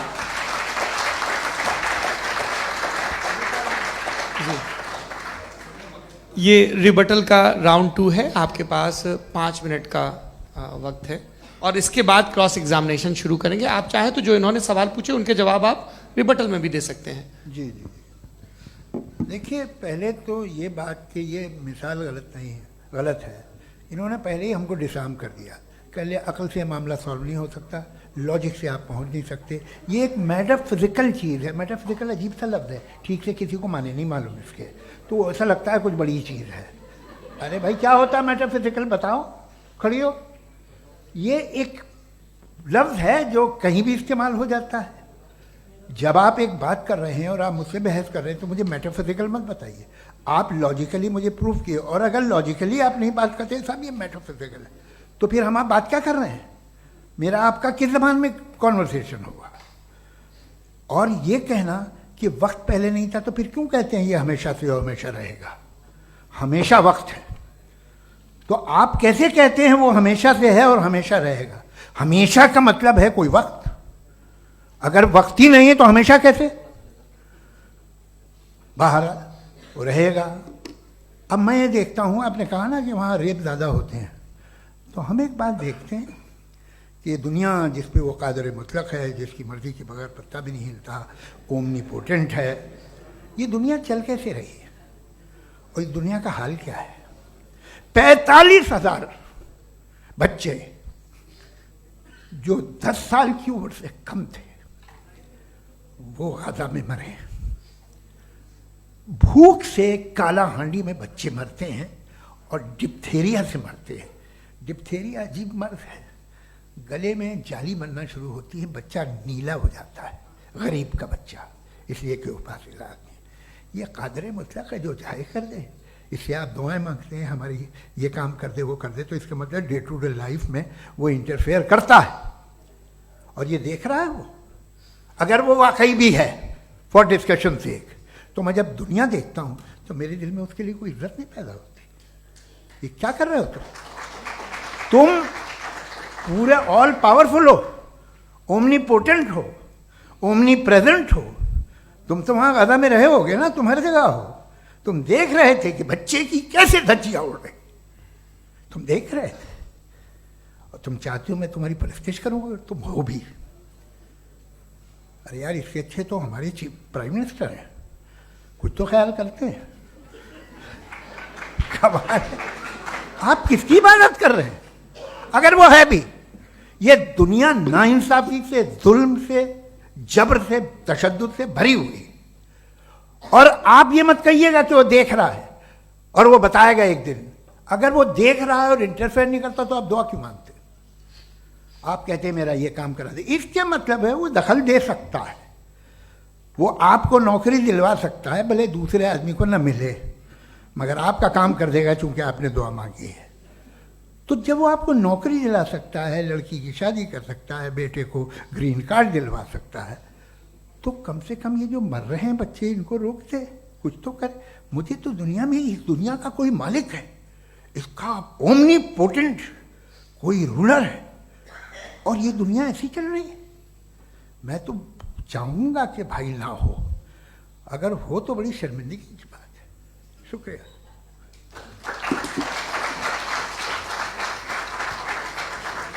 देवियों और सज्जनों, इस बहस के 2 राउंड और 2 रिबटल पूरे हो चुके हैं।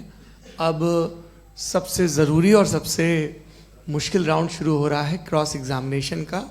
अब इन विद्वानों की सज्जनता की एक परख भी होगी और वक्त हमने 16 मिनट का तय किया है।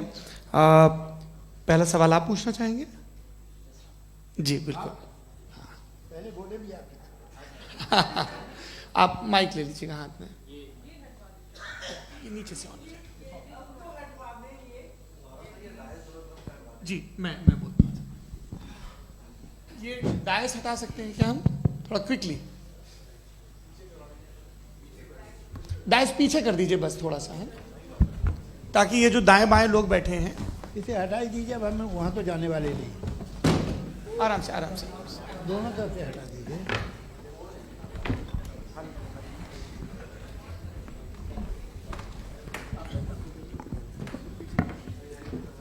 इस बीच आप लोग भी अपने अपने सवाल तैयार कर लें। ये ध्यान रखेंगे कि मैं यहाँ से सवाल लूँगा, आप लोगों को अपना हाथ ऊपर करना है, अपना नाम बताना है और अधिकतम 3 वाक्यों में अपना सवाल पूरा करना है। कई लोग सवाल की जगह भाषण देने लगते हैं, उससे आज बचना है। जी मुफ्ती साहब, पहला सवाल आपका, 16 मिनट हैं, हम दोनों लोगों के सवाल लेंगे। जी जी बहुत शुक्रिया। आपकी जो अभी बात हुई बहुत अहम थी, मैं इसको चाहूँगा कि आगे डिस्कस करूँ, लेकिन चूँकि अभी ये वो सेगमेंट है क्रॉस एग्जामिनेशन, तो सबसे पहला सवाल आपसे ये है कि जो मैं इतनी देर से कॉन्टिंजेंसी आर्ग्यूमेंट आपको बता रहा था, ये अकल से ही बता रहा था हजरत, आप ये बताएं कि आप इन्फिनिट रिग्रेस ऑफ कॉजेस को पॉसिबल मानते हैं या नेसेसरी बीइंग के एग्जिस्टेंस को सही समझते हैं? चूंकि 2 ही ऑप्शन हो सकता है, आप ये बताएं। देखिए, आपको मैं ईमानदारी से बात करूँ, एक तो मैं कॉन्टिजेंसी वर्ड ठीक से समझता हूँ, और इस वक्त भी जो आपने अंग्रेजी के अल्फाज इस्तेमाल किए वो ज़रा थोड़े से मुझे डिफ़िकल्ट और कॉम्प्लिकेटेड लगे, तो आप ज़रा सिंपल ज़बान में सवाल कर सकते हैं? बिल्कुल कर सकता हूँ। जी। यूनिवर्स की हर चीज कॉन्टिंजेंट होने का मतलब ये है कि वो अपने एग्जिस्टेंस में किसी के ऊपर डिपेंडेड है। जो भी चीज डिपेंडेड होगी वो चीज इंडिपेंडेंट नहीं हो सकती, तो उसका कोई ना कोई कॉज होगा। तो अब आप क्या समझते हैं कि ये इन्फिनिट रिग्रेस है, यानी कॉज पर कॉज, कॉज पर कॉज, कॉज पर कॉज, और कभी कोई यानी ये एंडलेसली चलता रहा? क्योंकि अगर ऐसा होगा तो हम तो एग्जिस्टेंस में आते ही नहीं। लॉजिकली ये मुत्तफक अलैह चीज है, मुत्तफक अलैह, अग्रीड अपॉन। ओके, इस पे हमने एग्री किया था कि मुश्किल शब्द आएगा तो अर्थ बताना पड़ेगा। तो इन्फिनिट रिग्रेस तो पॉसिबल नहीं है, तो कहीं ना कहीं आपको रुकना पड़ेगा ऐसे नेसेसरी बीइंग पर। नहीं, कोई जरूरत नहीं रुकने की। किसने कहा आप रुकना पड़ेगा? आप रुकते हैं खुदा पे, आप नहीं रुकते। आप कहते हैं वो हमेशा से, जब उस वक्त से है जब वक्त नहीं था। आप कहाँ रुकते हैं कि अब हुआ था वो? आप नहीं कहते। हम क्यों नहीं मान सकते कि यूनिवर्स जो है और बल्कि मल्टीवर्सेस जो है वो हमेशा से हैं, वो बनती है, बिगड़ती Subcontingent है। एक हमारे यहाँ एक चीज़ है ब्लैक होल, वो समेट लेता है वापस, फिर ब्लास्ट होता है, फिर फैल जाता है। और इसमें हमारी तो खैर कोई औकात ही नहीं है। इंसान की एक छोटे से जर्रे पे हम 50-60 साल की उम्र रखते हैं, जो करोड़ों अरबों साल की कायनात है उसमें, और पैदा भी नहायत ही बेहुदा वजह से हुए थे। तो इसमें ये सोचना कि इसकी वजूहात और ये क्यों है, ये डिपेंडेंट है, ये हम देख रहे हैं। क्या मालूम, आप सोचिए कि ये जो फैल रही है कायनात, ये कहाँ फैल रही है, ये कहाँ जा रही है, और ये फैल क्यों रही है? अरे बना ली थी तुमने, रुको भैया, काफ़ी है। ये फैल क्यों रही है? ये और कौन सी कायनात जिसे मैं दूरबीन से देखता हूँ तो 2 बिलियन लाइट ईयर पे है, उससे मेरा कोई वास्ता ही नहीं है। 2 बिलियन ईयर यानी अगर मैं 80,000 माइल्स पर सेकेंड से चलूं तो 20 करोड़ साल में वहां पहुंच जाऊंगा। इसकी जरूरत क्या थी? ये दुनिया, ये कायनात तो इंसान अशरफुल मखलूकात के लिए बनाई गई ना। तो ये सब ये टर्म समझ में नहीं आया। इसमें कोई खास समझने वाली बात थी भी नहीं।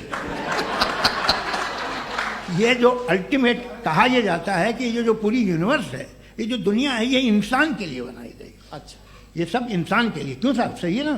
बिल्कुल, लेकिन इसका ये मतलब नहीं कि किसी चीज के पीछे रीजन आपको नहीं पता तो रीजन नहीं है। इसे कहते हैं नहीं, from limited perspective। मुझे नहीं पता, लेकिन मेरी जिम्मेदारी नहीं है। वो बिल्कुल सही कहा था उसने, बर्टन रसल ने। आपने उसे मजाक में टाल दिया कि भाई आप एक दावा कर रहे हैं, मैं क्यों कहूं कि ये गलत है दावा? आप प्रूफ कीजिए, मेरे पे जिम्मेदारी ही नहीं है, मैंने थोड़ी कहा है। आप प्रूफ कीजिए कि ये सही है। आप आर्ग्यूमेंट ऑफ कंटिंजेंसी आप का जवाब कोई ही नहीं दे सवाल रहे हैं। पूछना चाहेंगे? है? आप सवाल पूछना चाहेंगे मुफ्ती साहब से? क्योंकि ये क्रॉस एग्जामिनेशन का दौर है। आप जैसे पहले बोल रहे थे फेथ को लेके कुछ। मैं ये पूछना चाहूँगा कि खुदा ने जो भी रेवलेशन किए हैं, एक मज़हब के नहीं, बहुत से मज़हबों में किए हैं, अलग अलग रेवलेशन है। कहीं कुछ एक बातें हैं, कॉन्ट्रडिक्शन भी है आपस में। कहीं कुछ आप कर सकते हैं, कहीं कुछ नहीं कर सकते। ऐसा नहीं है कि सबकी कोड ऑफ मॉरल एक है। तो ये किस्सा क्या है? अब आप ये देखिए कि मुझे कभी कभी लगता है कि ये जो फुटबॉल फाइनल होता है, लाखों लोग होते हैं, फिर वो टीवी कवर करती, करोड़ों लोग, अगर उसमें खुदा की एक बूमिंग आवाज़ आ जाती, मैं गॉड हूँ, तो सारे लोग अभी सुन लेते और टीवी पे भी सुन लेते, किस्सा खत्म होता। ये इतनी राजदारी क्या है कि तुम सामने कुछ तो सबूत दे दो हमें सॉलिड। ये कह साहब ये यूनिवर्स कैसे बनी, इससे मसला क्या हल होगा? मैं पूछूंगा आपसे खुदा कैसे बना? क्यों नहीं पूछूंगा कैसे बना? बल्कि वो तो कायनात से कहीं ज़्यादा इंटेलिजेंट है, कायनात से कहीं ज़्यादा कॉम्प्लेक्स। जी वो हमेशा से है। आप कहेंगे मैं मान लूँगा। अच्छा, दोयम वो कादिर मुतलक, यानी कादिर मुतलक का मतलब ओमनीपोटेंट, वो जो चाहे कर सकता है। आपको नौकरी दिलवा सकता है, आपकी अच्छी जगह शादी करवा सकता है, आपके पड़ोसी का मुकदमा हरवा सकता है, आपको जिता सकता है, सब काम करता है। थोड़ा सा माइक क्लोज जी। वो इस दुनिया को चला कैसे रहा है? ये दुनिया कैसे चल रही है? आपको इस पर हैरत नहीं होती? या क़यामत के बाद कभी एक जस्टिस होगा, जब ये बच्चा मर चुका होगा, जिसकी धज्जियाँ उड़ गई बम से, इसको इंसाफ मिलेगा तब? अच्छा, अब जवाब दूं? हाँ दीजिए। मैं वही इसीलिए आप ही की तरफ। सबसे पहले आपने रेवलेशन और स्क्रिप्चर्स की बात की, इस पे मैं बात कर सकता हूं, लेकिन आज नहीं करूंगा चूंकि वक्त कम है। कभी और इस पे डिस्कस करेंगे। मैं तैयार हूं उस पे भी बात करने के लिए। ये क्योंकि अभी हमारा से topic- राउंड 2 की भूमिका तय हो रही है। Does God exist round 2? जी, चूंकि आज गॉड के एग्जिस्टेंस पे बात है, तो मैं उसी के रिलेटेड जो है आपके सवालात को एंटरटेन भी करूंगा और मैं भी पूछूंगा। आपने कहा कि आपने साबित ही नहीं किया, जबकि आर्ग्यूमेंट ऑफ कॉन्टिजेंसी बुनियादी आर्ग्यूमेंट है। आप मुझे कॉन्टिजेंसी का मतलब बताइए, आपका मतलब क्या कॉन्टिजेंसी? कॉन्टिजेंसी का मतलब यह हुआ कि हर वो वजूद जो किसी भी चीज का पाबंद है, हर वो वजूद या हर वो चीज जो अपने एग्जिस्टेंस में किसी भी चीज के पाबंद है और उससे बाउंड है, उसको उसकी जरूरत है, उस पर डिपेंड करती है, तो जाहिर सी बात है कि उसका कोई ना कोई कॉज होता है। ये तो अक्ल की बात है। ये आप रीजनिंग की बात करते हैं, मैं वही कर रहा हूं। दूसरी चीज, आपने ये बात कही कि इतने बिलियन लाइट ईयर्स दूर है, उसका मेरा क्या लेना देना। फिर मेरे ख्याल से आपको ये नहीं कहना चाहिए I think therefore I am an atheist. आपको सोचना चाहिए। सिर्फ आप एक लिमिटेड दायरे में रहकर नहीं सोचें, बल्कि बाहर निकलकर सोचें। आपने तीसरा सवाल किया, आपने सर, 2-3 सवाल एक साथ किए। ऐसी बातें ना कीजिए, कुछ लोगों को इतराज हो जाएगा आप पे कि आप कुछ भी सोचिए। ये इजाजत आपको है नहीं, मुझे है।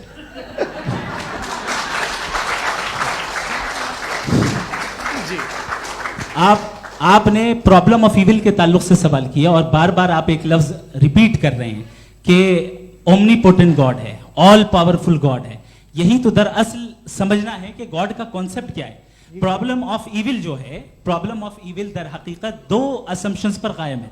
अगर आप इन 2 असम्पशंस को समझ जाएं तो ये प्रॉब्लम नहीं रहेगी, आर्ग्यूमेंट आपको समझ में आ जाएगी कि ये कोलैप्स कर जाता है।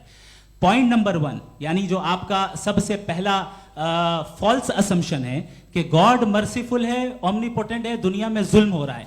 लेकिन आपको यह समझना चाहिए कि हमारे वर्ल्ड व्यू के मुताबिक गॉड सिर्फ ओमनीपोटेंट और सिर्फ मर्सीफुल नहीं है, बल्कि वो ऑल वाइज भी है और वो ऑल नोइंग भी है। उसके हर काम के पीछे हिकमत और विजडम है। ये कोई जरूरी नहीं है कि वो हिकमत और विजडम आपको समझ में आए या मुझे समझ में आए। अगर आप जो समझ रहे हैं उसके मुताबिक आप फैसला कर रहे हैं, ये लिमिटेड पर्सपेक्टिव से आर्ग्यूमेंट है। और इस चीज को हम अपनी दुनिया में, अपने लाइफ में, डेली लाइफ में इस प्रिंसिपल को एक्सेप्ट करते हैं। हम जब किसी डॉक्टर के पास जाते हैं, डॉक्टर के पास जाकर वो अगर उसने हमें कोई दवाई दी है तो हम ये तो नहीं कहते कि जब तक आपके पास जितना नॉलेज और जितना विजडम नहीं है, आपने क्यों ये दवाई दी है, तब तक हम इस चीज को एक्सेप्ट नहीं करेंगे। नहीं कहते, हम उसकी अथॉरिटी को तस्लीम करते हैं। क्यों? क्योंकि उसकी हम जानते हैं कि वो नॉलेजेबल है, वो विजडम वाला है, हमसे ज्यादा नॉलेज और हमसे ज्यादा विजडम है। बताएं सर। नहीं, डॉक्टर में और खुदा में बड़ा डिफरेंस है। डॉक्टर पढ़ा लिखा होता है एक, तो मैं उसकी बात सुनूंगा। दो ये नहीं, कुछ जवाब तो ये भी नहीं है सर। प्लीज, अगर सब ऑडियंस से बोलने लगेंगे तो फिर मतलब नहीं सिविलाइज्ड बहस का। मतलब आप ये कहें कि चूंकि आप डॉक्टर पे बिलीव करते हैं इसलिए खुदा पे बिलीव कीजिए, क्या ये मिसाल आपको समझाने के आर्गुमेंट है, इस पे आपको एतराज नहीं है। तो सिंपल बात ये है कि मैं अगर ये यकीन कर लूँ कि एक ओमनीपोटेंट, उसकी मसलहत है, ये जो बच्चे मर रहे हैं ये मसलहत है उसकी, मुझे नहीं चाहिए इसकी मसलहत। उसकी मसलहत नहीं, यही तो समझना है, मतलब एक्सपीरियंस। अच्छा, इस आपने अभी मेरी बात पूरी सुनी नहीं। मैंने कहा आपका पूरा आर्ग्यूमेंट 2 फॉल्स असम्पशंस पर है। एक फॉल्स असम्पशन मैंने बता दिया, दूसरा फॉल्स असम्पशन ये है कि इस दुनिया में इविल के होने का कोई गुड रीजन नहीं है, जबकि हमारे पास बाज रीजंस मौजूद हैं, हमारे पास बाज वजूहात मौजूद हैं। अगर इस दुनिया में इविल ना हो तो आप गुड को डिफाइन कैसे करेंगे?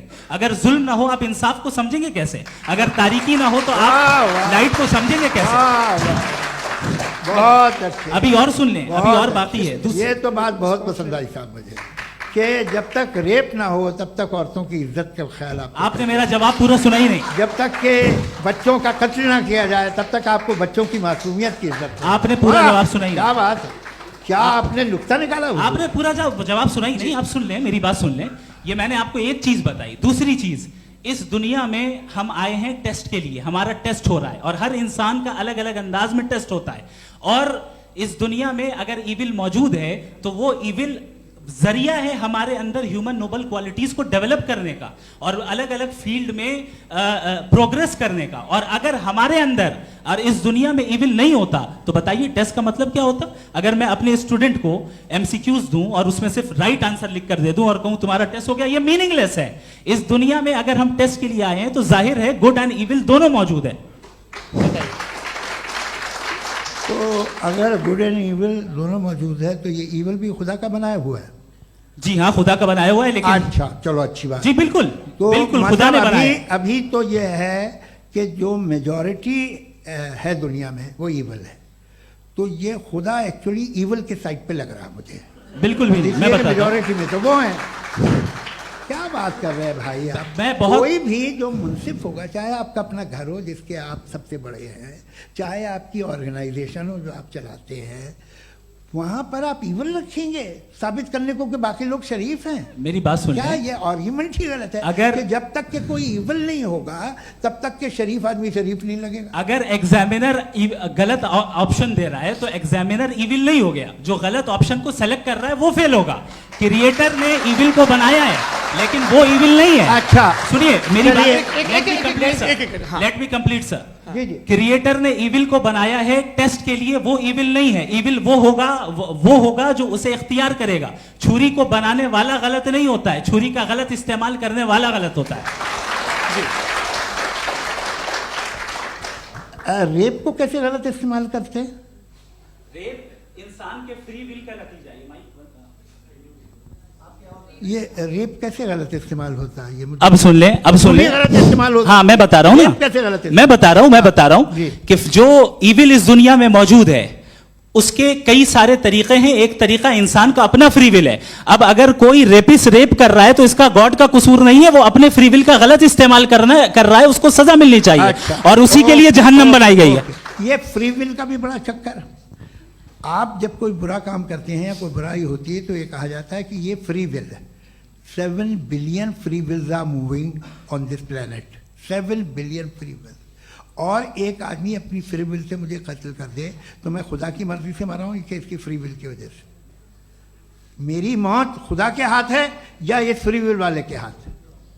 खुदा ने फ्री विल का निजाम बनाया है और उस निजाम का गलत इस्तेमाल करके कोई आपको मार रहा है, इस्तेमाल करके मेरा कत्ल कर देता है। अब मेरी मौत का जिम्मेदार कौन है? वो इंसान जिम्मेदार है। वो इंसान। जी। तो ये कहना कि और उसको सजा मिलेगी। तो अब आप आगे चलिए कि ये तय करना कि अल्लाह ही या खुदा, सॉरी अल्लाह ने, खुदा ही जिंदगी देता है, खुदा ही मौत देता है, ये गलत है। बिल्कुल गलत नहीं है। हाँ, नहीं, निजाम उसी ने बनाया फ्री विल का, निजाम मौत और हयात का उसी ने बनाया। You are contradicting yourself. अभी आपने कहा कि एक आदमी ने फ्री विल से आपको मार दिया, इसमें उसे फ्री विल दी गई थी, उसने गलत इस्तेमाल किया। 7 billion free wills are moving on this planet और आप चाह रहे हैं कि मैं सिर्फ खुदा का ध्यान करूं। ये 7 बिलियन फ्री विल्स को मुझे लुक आफ्टर करना पड़ेगा कि नहीं? ये तो तबाहियां कर रही हैं और तबाहियां ज़्यादा हो रही हैं। बिल्कुल। तो अगर आप बताएं अगर खुदा नहीं है फॉर एग्जाम्पल, हाँ। तो आप इविल को कैसे डिसाइड करेंगे? यानी how can you define evil objectively without God? देखिए, दुनिया में 2 तरह के जानवर हैं। एक जो अकेले रहते हैं जंगल में और एक जो ग्रुप्स में रहते हैं। ग्रुप में जो भी रहेगा, चाहे वो आपका फाउंडेशन हो, चाहे कोई क्लब हो, चाहे कोई पॉलिटिकल पार्टी हो, चाहे कोई यूनिट हो, उसमें आपको इंटरैक्ट करने के रूल बनाने पड़ेंगे। यानी लोग तय करेंगे। लोग तय करेंगे। अगर लोगों ने यह तय किया कि किसी का रेप करना सही है, आप जस्टिफाई करेंगे? नहीं, आपका फाउंडेशन तो ये हो गया ना कि लोग ही विल डिसाइड करेंगे। नहीं, अरे दुनिया में ऐसे ग्रुप्स हैं जो रेप को जायज़ मानते हैं सर्टेन हालात में। मैं डिटेल में नहीं जानूंगा, आप भी जानते हैं। ये जो आईसिस वाले थे, इन्होंने क्या किया था, तो उन्होंने क्या किया उसका खुदा से कोई ताल्लुक नहीं है सर। मैंने सिंपल सवाल किया कि इविल को आप डिफाइन करते कैसे हैं? आइए, वापस आइए जी। आप साथ में तभी रह सकते हैं जब कुछ आप ऐसे उसूल डेवलप करें जिसमें हर एक का बेसिक तहफ़्फ़ुज़, हर एक का बेसिक राइट हो और हर एक को कोई आराम मिले। यही तरीक़ा है किसी भी ऑर्गेनाइजेशन जिसमें एक से ज़्यादा लोग हैं और वो ऐसे चलती है ज़िंदगी। उसमें अगर आप गड़बड़ करेंगे तो तबाही होगी, नुकसान होगा, बर्बादियाँ आएंगी। और अगर उसमें आप घर ले लीजिए ना, एक हस्बैंड है, एक वाइफ है, बच्चे हैं, वालदा भी हैं, 2 बहनें भी हैं, एक भाई भी है। अब इसमें कोई निज़ाम आपको चाहिए साथ में रहने का, और एक दूसरे पे भरोसा रहे, एक दूसरे के बहीख्वाह हों, एक दूसरे की मदद करें, ऐसी जिंदगी। सर आपकी बात आ गई। आप ये कह रहे हैं कि लोग डिसाइड करेंगे क्या सही है क्या गलत है, यही है? मेजॉरिटी डिसाइड करेगी क्या सही है क्या गलत है? अरे भाई बिल्कुल। मेजॉरिटी अगर ये कहे कि नाजी जर्मनी के साथ जिस तरह मेजॉरिटी थी कि जेनोसाइड करना सही, आप जस्टिफाई करेंगे? उस वक्त आपका ये सवाल सिर्फ उसके बाद क्लोजिंग। हाँ, उस वक्त प्लेनेट पे जो लोग थे, उनमें कितने लोग हिटलर को सही समझते? अच्छा, प्लेनेट की मेजॉरिटी तय करेगी, सोसाइटी की नहीं। प्लेनेट की मेजॉरिटी गॉड के एग्जिस्टेंस को सही मानती है, आप क्यों नहीं मानते? ये हेलो ये क्रॉस क्वेश्चन का राउंड यहाँ पर समाप्त होता है। और ये बड़ा अच्छा है कि इस तरह से फ्रेगमेंट कर दिया गया है ताकि जो मरकरी ऊपर जा रहा है नीचे जवाब दे दूं। जी।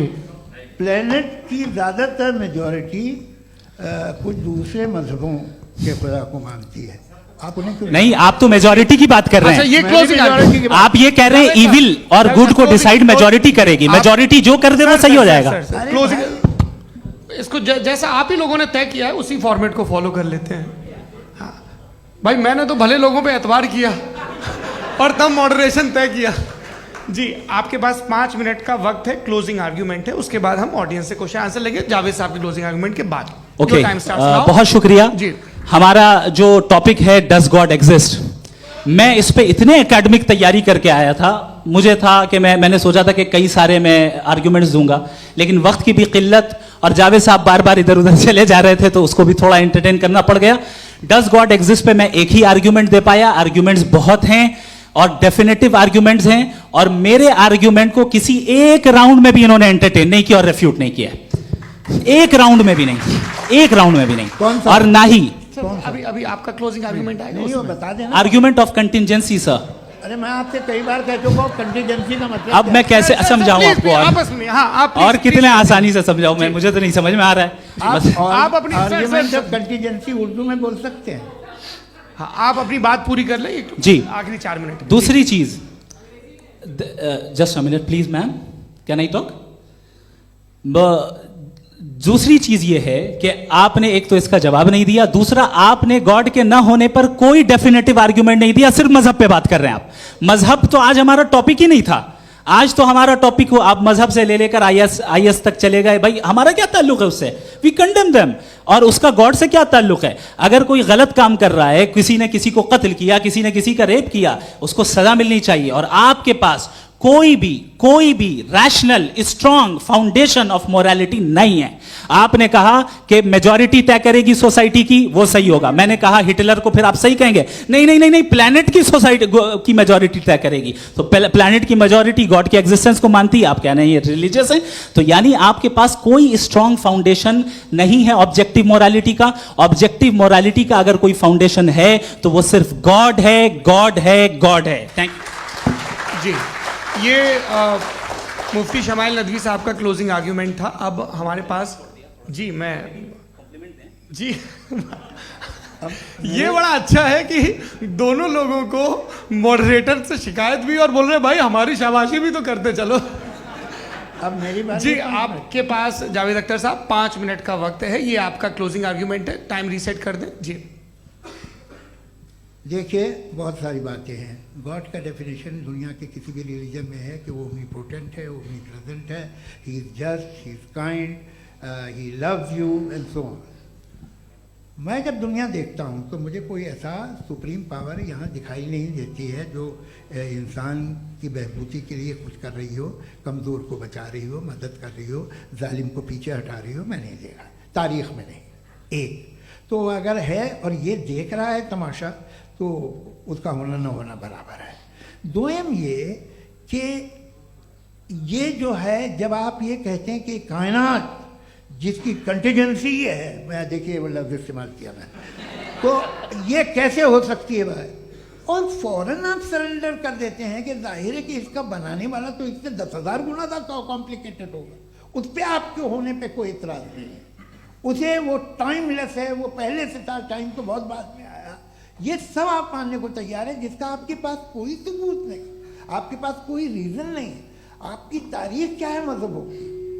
बिलीफ की, जो खुदाओं का बिलीफ है, ये कॉन्स्टेंटली गलत साबित होता रहा है। मतलब आप कहें कि अरिस्टोटल के ज़माने में तो सब जाहिल थे, वो भी इतने ही यकीन से खुदा पे यकीन रखते थे, जो अब नहीं रहा, ये भी नहीं रहेगा। आप लिख लीजिए, और इसके आसार आपको दुनिया में दिखाई देना शुरू हो चुके हैं। ये बहस क्या आज से 100 साल पहले इस तरह हो सकती थी? यहाँ तक तो आपको हम ले आए हैं। तो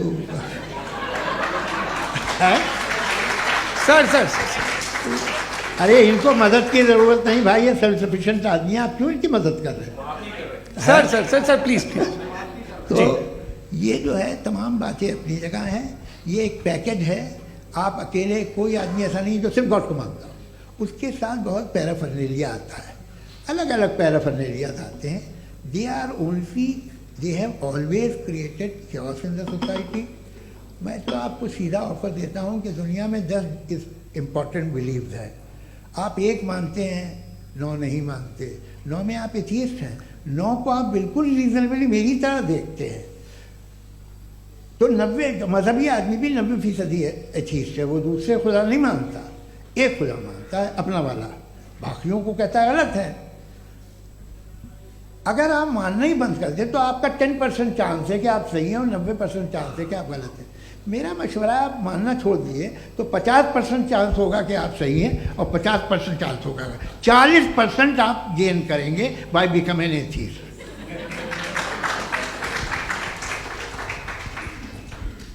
ये एक फरसूदा ख्याल है, ये ख़त्म हो रहा है। हो सकता है मेरी ज़िंदगी में ना हो, लेकिन ये हो जाएगा। जो बातें ये इनको आप मेटाफिजिकल ये वो ऐसे रिस्पेक्टेबल टर्म दे दिए, ये तो उन लोग के हैं जिन्हें ना फिजिक्स मालूम थी ना मेटा मालूम था, ये उन्होंने आपको दिए हैं। जी बहुत शुक्रिया आप दोनों लोगों का। और अब इस बातचीत का आखिरी राउंड शुरू होगा, डज गॉड एग्जिस्ट की ये बहस मुफ्ती शमाइल नदवी और जावेद अख्तर साहब के बीच। आप लोग अपने अपने हाथ ऊपर करेंगे, मैं यहाँ से तय करूँगा। और माइक हमारे पास है क्या? एक ही माइक है ऑडियंस के लिए? 2 माइक है, एक इस तरफ एक इस तरफ, ठीक है। तो जी सबसे पहले हमारी सहयोगी है मारिया शकील जी, पूछिए सवाल। थोड़ा सा रुकेंगे ताकि कैमरे का फ्रेम आप पर आ जाए, आपकी तो प्रैक्टिस है टीवी की। जी नदवी साहब, मैं खुदा को मानती हूँ, पहले मैं इसी प्रमाइस से शुरू कर रही हूँ और ये बता रही हूँ आपको, मैं मानती हूँ। लेकिन कुछ सवाल हैं जो जावेद साहब ने उठाया, उसका जवाब आपको देना चाहिए। पहला सवाल ये कि गज़ा में सालों से छोटे बच्चे मर रहे हैं, वो उनको अगर खुदा मर्सीफुल है, हम मानते हैं कि अल्लाह ताला में बहुत ताकत है, तो वो बच्चे क्यों मर रहे हैं? दूसरी बात ये कि अगर कंटिजेंसी की जो आप बात करते हैं, पूरे मुस्लिम ममालिक मिल करके भी उन गजा के बच्चों को क्यों नहीं बचा पा रहे हैं? क्योंकि अगर वो चाहते, क्योंकि अल्लाह ताला उन पर हुकूमत करते हैं, सब पर हुकूमत करते हैं, तो वो उनको क्यों नहीं बचा? जी थैंक यू वेरी मच। बहुत अच्छा किया आपने इस चीज़ को जिक्र कर दिया, मैं इसको और अच्छे से एक्सप्लेन करने की कोशिश करता हूँ। देखें, जहाँ तक आपने कहा कि गजा के बच्चों को मारा जा रहा है, देखें 2 वर्ल्ड व्यू है, एक एथिस्टिक वर्ल्ड व्यू, एक थीस्टिक वर्ल्ड व्यू है। बच्चे मर रहे हैं दोनों वर्ल्ड व्यू में, लेकिन हमारा वर्ल्ड व्यू कह रहा है कि रिकॉम्पेंस है, ये कह रहे हैं कि उनका मरना बेकार जाने वाला है, कोई उसका रिकॉम्पेंस नहीं है, चूंकि इनके यहाँ आखिरत और अल्लाह का कोई तसव्वुर या गॉड का कोई तसव्वुर नहीं है। आपने ये सवाल किया कि गॉड मर्सीफुल है, क्यों नहीं रोकता? ये मैंने बताया कि ये मिसकंसेप्शन है लोगों के दरमियान कि गॉड को सिर्फ मर्सीफुल और ओमनीपोटेंट समझते हैं। गॉड के सिर्फ यही 2 एट्रीब्यूट्स नहीं हैं, गॉड के कई सारे एट्रीब्यूट्स हैं, उनमें से अल हकीम भी है, उनमें से ऑल वाइज भी है, ऑल नोइंग भी है। लिहाजा अगर इस दुनिया में किसी को तकलीफ आ रही है और गॉड उसको नहीं रोक रहा है, वो इसलिए नहीं रोक रहा है चूंकि इंसानों को फ्री विल दिया गया है। ठीक इसी तरीके से अगर एक डॉक्टर किसी छोटे बच्चे को इंजेक्शन लगा रहा है, उसे तकलीफ पहुंच रही है, उसके लिमिटेड पर्सपेक्टिव के एतबार से यह गलत हो रहा है और डॉक्टर बुरा है। लेकिन जब आप ब्रॉडर पिक्चर को देखेंगी, आपके और हमारे पास सिर्फ एक पिक्सल है, हमें इतना नजर आ रहा है कि गजा में कत्ल हो रहा है, लेकिन इसके पीछे कितना रिकॉम्पेंस उनको मिलने वाला है, पूरा पिक्चर गॉड के पास है। तो एक पिक्सल से आप पूरे पिक्चर को कभी भी जज नहीं कर सकती। आप इसमें कुछ जोड़ना चाहेंगे? आपको कुछ बोलना है इसमें? भैया आपने बहुत अच्छा जस्टिफिकेशन दिया, या आप वो जो वहाँ के प्राइम मिनिस्टर इजराइल के उन्हें भेजिए, वो बहुत खुश होंगे। आप जस्टिफिकेशन दे देना कि अगर गॉड नहीं है तो बच्चे क्यों मर रहे हैं, आप बताएं। वो ये सवाल पूछ रहे हैं कि अगर आप ईश्वर का अस्तित्व नहीं मानते हैं तो उन बच्चों की मौत को आप कैसे इंटरप्रेट करते हैं? भाई ये दुनिया जो है, जो ताकतवर लोग होते हैं वो एक नाइंसाफी करते हैं। तो ये अच्छा काम है आपके नजदीक, तो नेचर नाइंसाफी पे मबनी है। अरे मेरे भाई, आप नेचर की कहाँ बात कर रहे हैं, तो इंसान की बात। तो फिर जब मैं इंसान की बात कर रहा था, आप नेचर की बात करने लग गए। क्रॉस एग्जामिनेशन नहीं। हाँ, अब आप मुझे बोलने नहीं देंगे तो अलग बात है, आप बोलिए, मैं मुझे कोई जल्दी नहीं। जी नहीं, ये क्रॉस एग्जामिनेशन बोल तो लेने दीजिए। जी बोलिए। क्या बात ये है कि ह्यूमन सोसाइटी तभी साथ में रह सकती है जब वो मोहब्बत से, एकता से, एक दूसरे के एहतराम करके रहे। इसके अलावा पॉसिबल नहीं है, अकेले तो इंसान रह नहीं सकता। वहाँ पर कुछ लोग हैं जो फाउल करते हैं, वो फाउल हमेशा से तारीख में होता आया है। आज ये हो रहा है, जो हो रहा है बहुत बुरा हो रहा है, बहुत जालिमाना है, बहुत जाबराना है।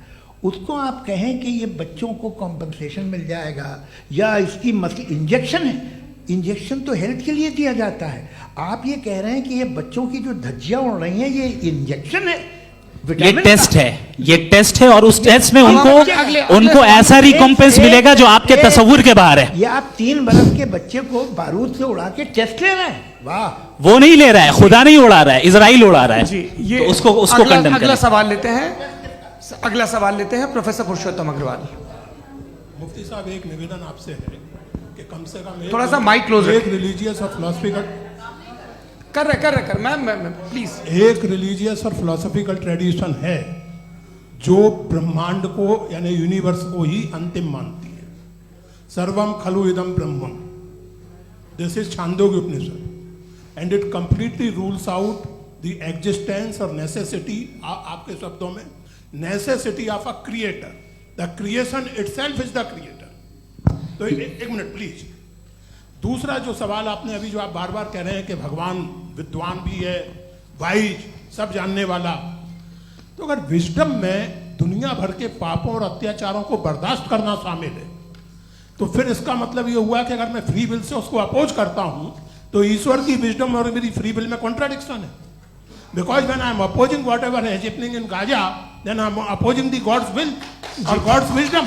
जवाब लेते हैं क्योंकि तो गॉड की विजडम में, एक मिनट सर प्लीज सर, ये एक जुमला, गॉड की विजडम है कि गाजा में जो कुछ हो रहा है वो हो रहा है, मैं उसका अपोज कर रहा हूं, तो मैं गॉड की विजडम के खिलाफ जा रहा हूं। एक सवाल। दूसरा ये नहीं, आपने 2 ऑलरेडी।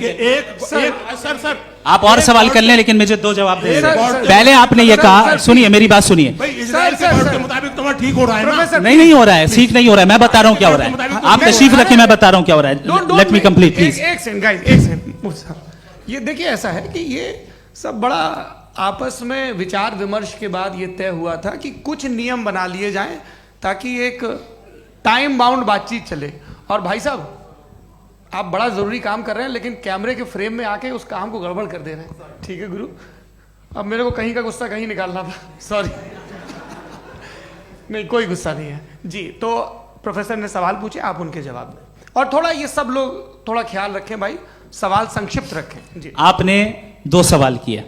सबसे पहला ये कहा कि हमारे पास ये कॉन्सेप्ट है कि ये यूनिवर्स खुद नेसेसरी बीइंग है, creation itself is the creator. How irrational is this कि मैं एग्जिस्ट करूंगा बाद में, लेकिन अभी एग्जिस्ट कर भी रहा हूं, यानी एक ही टाइम में एग्जिस्ट भी कर रहे हैं, नहीं भी कर रहे हैं। This is not true. दूसरी चीज, आपने कहा कि अगर इजराइल में, सॉरी माफ कीजिएगा, Israel doesn't exist, occupied Palestine में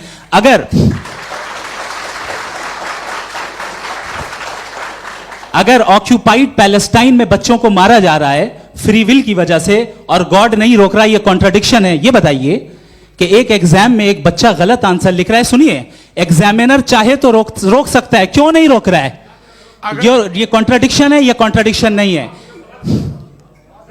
माइक नहीं सर, ये आपस में जी, ये क्या आपका सवाल? माइक दीजिए। फ्री विल दिया गया है टेस्ट के लिए, अकाउंटेबिलिटी के लिए। अगर फ्री विल नहीं होता तो आप कहते हमें रोबोट बना दिया गया। नॉट मिसरिप्रेजेंट माय पोजीशन, आपकी जो भी पोजीशन, मैं अपनी फ्री विल के नाते, अपने ह्यूमन विजडम के नाते गाजा में हो रही अत्याचार का विरोध करता हूं। बिल्कुल करना चाहिए। आपके हिसाब से मैं गॉड की विजडम का विरोध कर रहा हूं? बिल्कुल नहीं, वहां जो हो रहा है गॉड की बिल्कुल भी नहीं, बिल्कुल भी नहीं। उसका वहां पर गाजा में कत्ल होना ये इंसानों के गलत इस्तेमाल का नतीजा है, फ्री विल के इस्तेमाल का नतीजा है। गॉड इसका हुक्म नहीं देता, उससे रोकता है। यही तो मसला है ना, आपके लिए कॉन्सेप्ट क्लियर है? नहीं भाई, आपने तो बताया था इंजेक्शन लगाने से बच्चे को तकलीफ होती है, ये इंजेक्शन लगा। सर, आप ऐसे रेटोरिक स्टेटमेंट दें तब तो कोई मसला नहीं आपने समझते बोला कि रहेंगे। Injection this is a rhetoric statement, this is not a logical argument sir. I am sorry, I am sorry. आखिरी 30 मिनट बड़े मुश्किल होने वाले हैं जी। मुफ्ती साहब आगे बैठे हैं, इनको माइक दीजिए। हाँ, तरुण माइक आप अपने पास रखिए, आपको कैमरे का फ्रेम पता है जी। सबसे पहले दोनों को मुबारकबाद। एक सर अपना आप नाम बता दें। आप अमेरिका में शिकागो में रहते हैं, इतना मुझे याद है। बताया आपको, यासिर नदीम अलवाजदी मेरा नाम है। जावेद सर, आपसे एक क्वेश्चन है इन्फिनिट रिग्रेस के ताल्लुक से। एक हाइपोथेटिकल सिनेरियो है, मसलन अगर आप सर माइक थोड़ा सा प्लीज क्लोज रखिए जी। अगर आप शायर इसलिए हैं कि आपके कोई उस्ताद शायर थे, और वो इसलिए शायर थे कि उनके कोई उस्ताद शायर थे, और इसी तरीके से हम माजी में पीछे चलते चलते चले जाएं और कहीं ना रुके, तो माफ कीजिएगा आप कभी शायर नहीं हो सकते। लेकिन आप शायर हैं, आपका शायर एग्जिस्ट करता है, इसका मतलब ये है कि आप कहीं ना कहीं रुके हैं। तो मेरा सवाल ये है कि क्या आप इन्फिनिट रिग्रेस ऑफ कॉजेस को लॉजिकल फैलेसी मानते हैं या नहीं मानते? हाँ या ना? मैं इन्हें लॉजिकल फैलेसी नहीं मानता हूँ, लेकिन मेरा प्रॉब्लम यह है कि जब मैं नहीं मानता हूँ तो I will continue with this logic जो फैलेसी नहीं हो। आप एक जगह रुक जाते हैं जाके, आप कहते हैं ये गेंद कैसे बनी, ये जजीरा कैसे बना, ये समंदर कैसे बना, ये ज़मीन कैसे बनी, और अचानक गॉड पे जाके आपको ब्रेक लग जाता है। एक बार आप सवाल नहीं करते कि भाई इनको बनाने वाला तो इनसे भी कॉम्प्लिकेटेड होगा, वो कैसे बना, उसके बारे में आपने इत्मीनान कर लिया, वो हमेशा से है। तो अगर आप उसे हमेशा से मानते हैं तो फिर ये मान लीजिए कि कायनात हमेशा से है, क्या तकलीफ है? फिर हम वजूद में नहीं आते जी हैं? हम मौजूद नहीं। अच्छा सर क्यों नहीं हो मैं सकते? बताऊंगा, प्लीज प्लीज। जैसे मैंने मिसाल दी आपके शेर, आपका शेर कभी वजूद में ना आता अगर शायर इसी तरह चलते रहते हमेशा। जी माइक मेरे ख्याल से एक सेकंड, इन्फिनिट रिग्रेस का कॉन्सेप्ट क्लियर नहीं हो पाया, ऐसे रहने दें, लेट्स मूव ऑन सर। ठीक है। हाँ, थोड़ा सा मॉडरेटर का भी ख्याल रखें। नहीं आपने तो रखा है, आपने रखा है।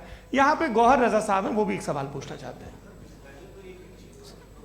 माइक यहाँ नीचे से ऑन कर दिए, नीचे। पहले तो ये कह दूं कि मैं उन बच्चों से शर्मिंदा हूं जिनको गजा में कत्ल किया गया,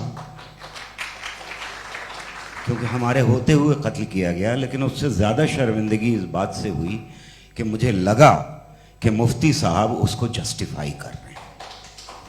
बिल्कुल भी नहीं, आप बहुत ही गलत मुझे बात लगा मैं गलत हो सकता हूं। बिल्कुल गलत मैं है। सवाल पूछ रहा हूं, सवाल मैं देखिए, सवाल अगर पूछ रहा हूं। एक मैं जावेद भाई से डिसएग्री करता हूं। एक सेकंड देखिए, अगर देखिए ऐसा, एक सेकंड आप सर वेट, अरे आप कुछ मेरे पहले मुझे अपनी बात कह लेने दीजिए।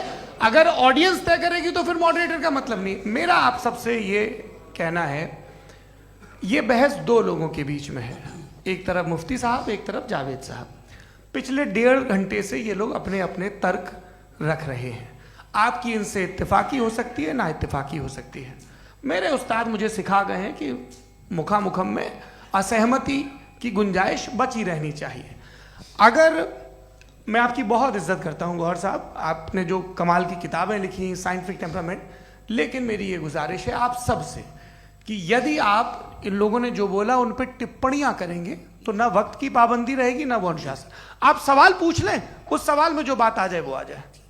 मैं जावेद साहब से डिसएग्री करता हूं, इसलिए जावेद साहब से सवाल पूछ रहा हूं। आपका सवाल जावेद अख्तर साहब से। और सवाल ये है मेरा कि जावेद साहब ने कई बार लॉजिक का इस्तेमाल किया कि साइंस में लॉजिक है और रिलीजन में लॉजिक नहीं है। मेरा ख्याल ये है कि रिलीजन में भी लॉजिक है, लेकिन उस लॉजिक की बेसिस ये है कि आप रुक जाते हैं, जिसका जिक्र जावेद साहब ने बार बार किया, यानी खुदा के तसव्वुर पे आते हुए, गॉड के तसव्वुर पे आते हुए रुक जाते हैं। और इसमें सवाल पूछना मतलब फॉरबिडन होता है। सवाल यह है कि क्या जावेद साहब इससे एग्री करते हैं कि साइंस की लॉजिक अलग है और रिलीजन की लॉजिक अलग है? बताइए सर। देखिए, 3 चीज़ें हैं, साइंस है, एक है मंतिक है, इस्तिदलाल है, और एक जो है कुछ भी नहीं है, फेथ है, अकीदा है। मैं अकीदे की लॉजिक का कायल नहीं हूँ। मुझे आप इस्तिदलाल से, लॉजिक से, रीज़न से समझाइए, मैं मानने को तैयार हूँ, मेरा क्या नुकसान होगा। लेकिन ये कि अकीदे पे मैं नहीं जा सकता हूँ। अकीदे का मतलब है कि तुम ये मान लो, सवाल ना करो, ये नहीं। आप सारी बातें करके, बड़ी साइंटिफिक बातें करके एक जगह जाके खुदा के वजूद पे रुक जाते हैं, सरेंडर कर देते हैं। मैं सरेंडर करने को तैयार नहीं। दैट्स ऑल जी। ये आगे सर बैठे हुए हैं, इनको माइक दीजिए। भाई। वो आप पूछना चाह रहे थे ना भाई? हाँ, नहीं मैं ये थैंक यू जी। आपका नाम? आसिम इफ्तिखार। आसिम जी, पूछिए। सर, जावेद सर से सवाल है कि आपने अपने क्लोजिंग माइक थोड़ा करीब रखिए। अपने क्लोजिंग स्टेटमेंट में बात कही थी कि मज़हब का जो फ्यूचर है वो ज़्यादा दिन नहीं जाने वाला है। लेकिन मैं देख पा रहा हूँ कि जो ऑक्सफोर्ड यूनिवर्सिटी की एक स्टडी है 2011 में हुई है, जिसके 50 एकेडमिशियंस ने इसको अंजाम दिया था, उसमें वो ये कहते हैं कि जो फेथ इन गॉड है वो इनबिल्ट है ह्यूमन नेचर के अंदर, जिसको हम कहते हैं फितरत के अंदर शामिल है। और वो ये कहते हैं कि अगर कोई ये समझता है कि मज़हब को वो ख़त्म कर देगा तो ये उसकी गलत फहमी है। तो आप इसके बारे में, इस स्टडीज़ के बारे में क्या कहते हैं? ठीक है, मैं उनसे एग्री नहीं करता हूँ। वो कौन से प्रोफेसर होंगे, ऐसा उनके क्या पास डेटा है, इन्होंने डेटा के बेस होगा। डेटा क्या हो सकता है? फ्यूचर का डेटा तो नहीं हो सकता ना उनके पास, प्रेजेंट का डेटा हो सकता है। डेटा आपने सुना 100 साल पहले का बाद का डेटा? मैंने तो नहीं सुना आज तक। तो आज उनकी ये राय है और होगी राय, ठीक है। दुनिया में तरह तरह की राय है लोग, लेकिन मैं समझता हूँ कि वक्त के साथ इंसान ज़्यादा से ज़्यादा रीजनेबल और लॉजिकल होता जा रहा है। आज आप देखिए वेस्टर्न यूरोप में क्या परसेंटेज है नॉन बिलीवर्स की, बहुत हाई। वहाँ चर्च खाली पड़े होते हैं। तो अल्टीमेटली तो इंसान कोई ऐसी बात बहुत अरसे तक नहीं मान सकेगा, चाहे गलत या सही, जो उसे उसके दिमाग को, उसके जहन को, उसके लॉजिक को अपील न करे। वो कह रहे हैं तो ऑक्सफोर्ड के होंगे तो कैम्ब्रिज के होंगे, तो मुझे क्या लेना देना। उनका डेटा मुस्तकबिल का नहीं हो सकता है। जी दीपक, हाँ पूछिए। मैं आऊँगा, अभी पीछे की साइड भी आऊँगा, माइक वहीं भेजूंगा 2-3 साल के लिए। जी जावेद साहब, आपसे सवाल है। नमस्ते। अरे भाई सर, अगर आप ही लोग तय करना है तो फिर 200 लोग तय कर लें। ये सब नहीं sir, please don't do this sir. Everybody has a right sir, but we can only take selected questions. No sir, ये यंग लोग भी हैं तो इनकी ये अब उतने सुनिए। यंग, भाई आप यंग हैं कि नहीं हैं? एक मिनट, वो कह रहे हैं वो भी आइए, यंग हैं पूछ रहे हैं ना साहब। भाई। आप उनकी नौजवानी पर दावा उनको ही करने थे। हाँ मुफ्ती साहब आप यंग, हाँ पूछे। अरे भैया सर, मेरा सवाल ये है। कुछ इनसे भी तो पूछो। जी हाँ। नहीं, बस आपसे एक सवाल है। जैसे थीस्टों के पास, अपने जो ईश्वर को मानते हैं, उनके पास अपने सोशल गेट टुगेदर्स हैं। 5 रोज़ आज क्रिसमस आने वाला है, होली है, दिवाली है, ईद है। एथिस्ट क्या ऑफर कर रहे हैं? मतलब मैं इनकी दुकान से बोलूं, मैं आना चाहता हूं उस तरफ, पर मैं अट्रैक्ट नहीं हो पा रहा हूं। मैं सोशल गेट टुगेदर्स क्या है आपके पास? वो ये कह रहे हैं कि जो धार्मिक लोग हैं, अलग अलग धर्म के लोग, उनके उत्सव त्योहार, कॉन्ग्रीगेशन बहुत हैं। अब आपको मैं एक सुनाता हूँ, यहाँ हिस्टोरियन भी बैठे हैं। मृदुला जी, आप बताइएगा सही है कि नहीं। ये एक कॉन्स्टेंटाइन, एक ग्रीक रोमन बादशाह था, जो क्रिश्चियनिटी आने के 400 साल बाद उसने डिसाइड किया कि मैं क्रिश्चियन हो जाऊंगा, मेरी पूरी स्टेट कैंसिल हो जाएगी। उस ज़माने में ऐसे ही होता था, राजा जो धर्म इख्तियार करता था वो जनता भी कर लेती थी। इसलिए कि वो हो गया था बैंकक्रप्ट, और उसे जो मेडिटेरियन कोस्ट के रिच क्रिश्चियन वो थे मर्चेंट, उससे पैसा चाहिए था। तो उसने कहा यार क्रिश्चियन हो जाओ। तो उसने अपने वजीर से कहा कि भाई ये हिस्ट्री है कि अब हम लोग क्रिश्चियन हो जाते हैं। पहले सर हो जाएंगे, कोई प्रॉब्लम नहीं है, लेकिन एक प्रॉब्लम ये है कि 17 दिसंबर से 25 दिसंबर तक जो पेगन फेस्टिवल होता, जो पेगन जो फेस्टिवल होता है वो बंद हो जाएगा, इसलिए कि हम क्रिश्चियन हो गए तो होगा नहीं। तो वो बच्चों को बहुत बुरा लगेगा, पब्लिक को बहुत इंजॉय करते हैं, खासतौर से 25 को मेन डे। उसने कहा हाँ ये तो सही कह रहे हो, ये जीसस क्राइस्ट की पैदाइश कब थी? कहते साहब वो अप्रैल में थी। नहीं, कट करो, वो 25 दिसंबर को है।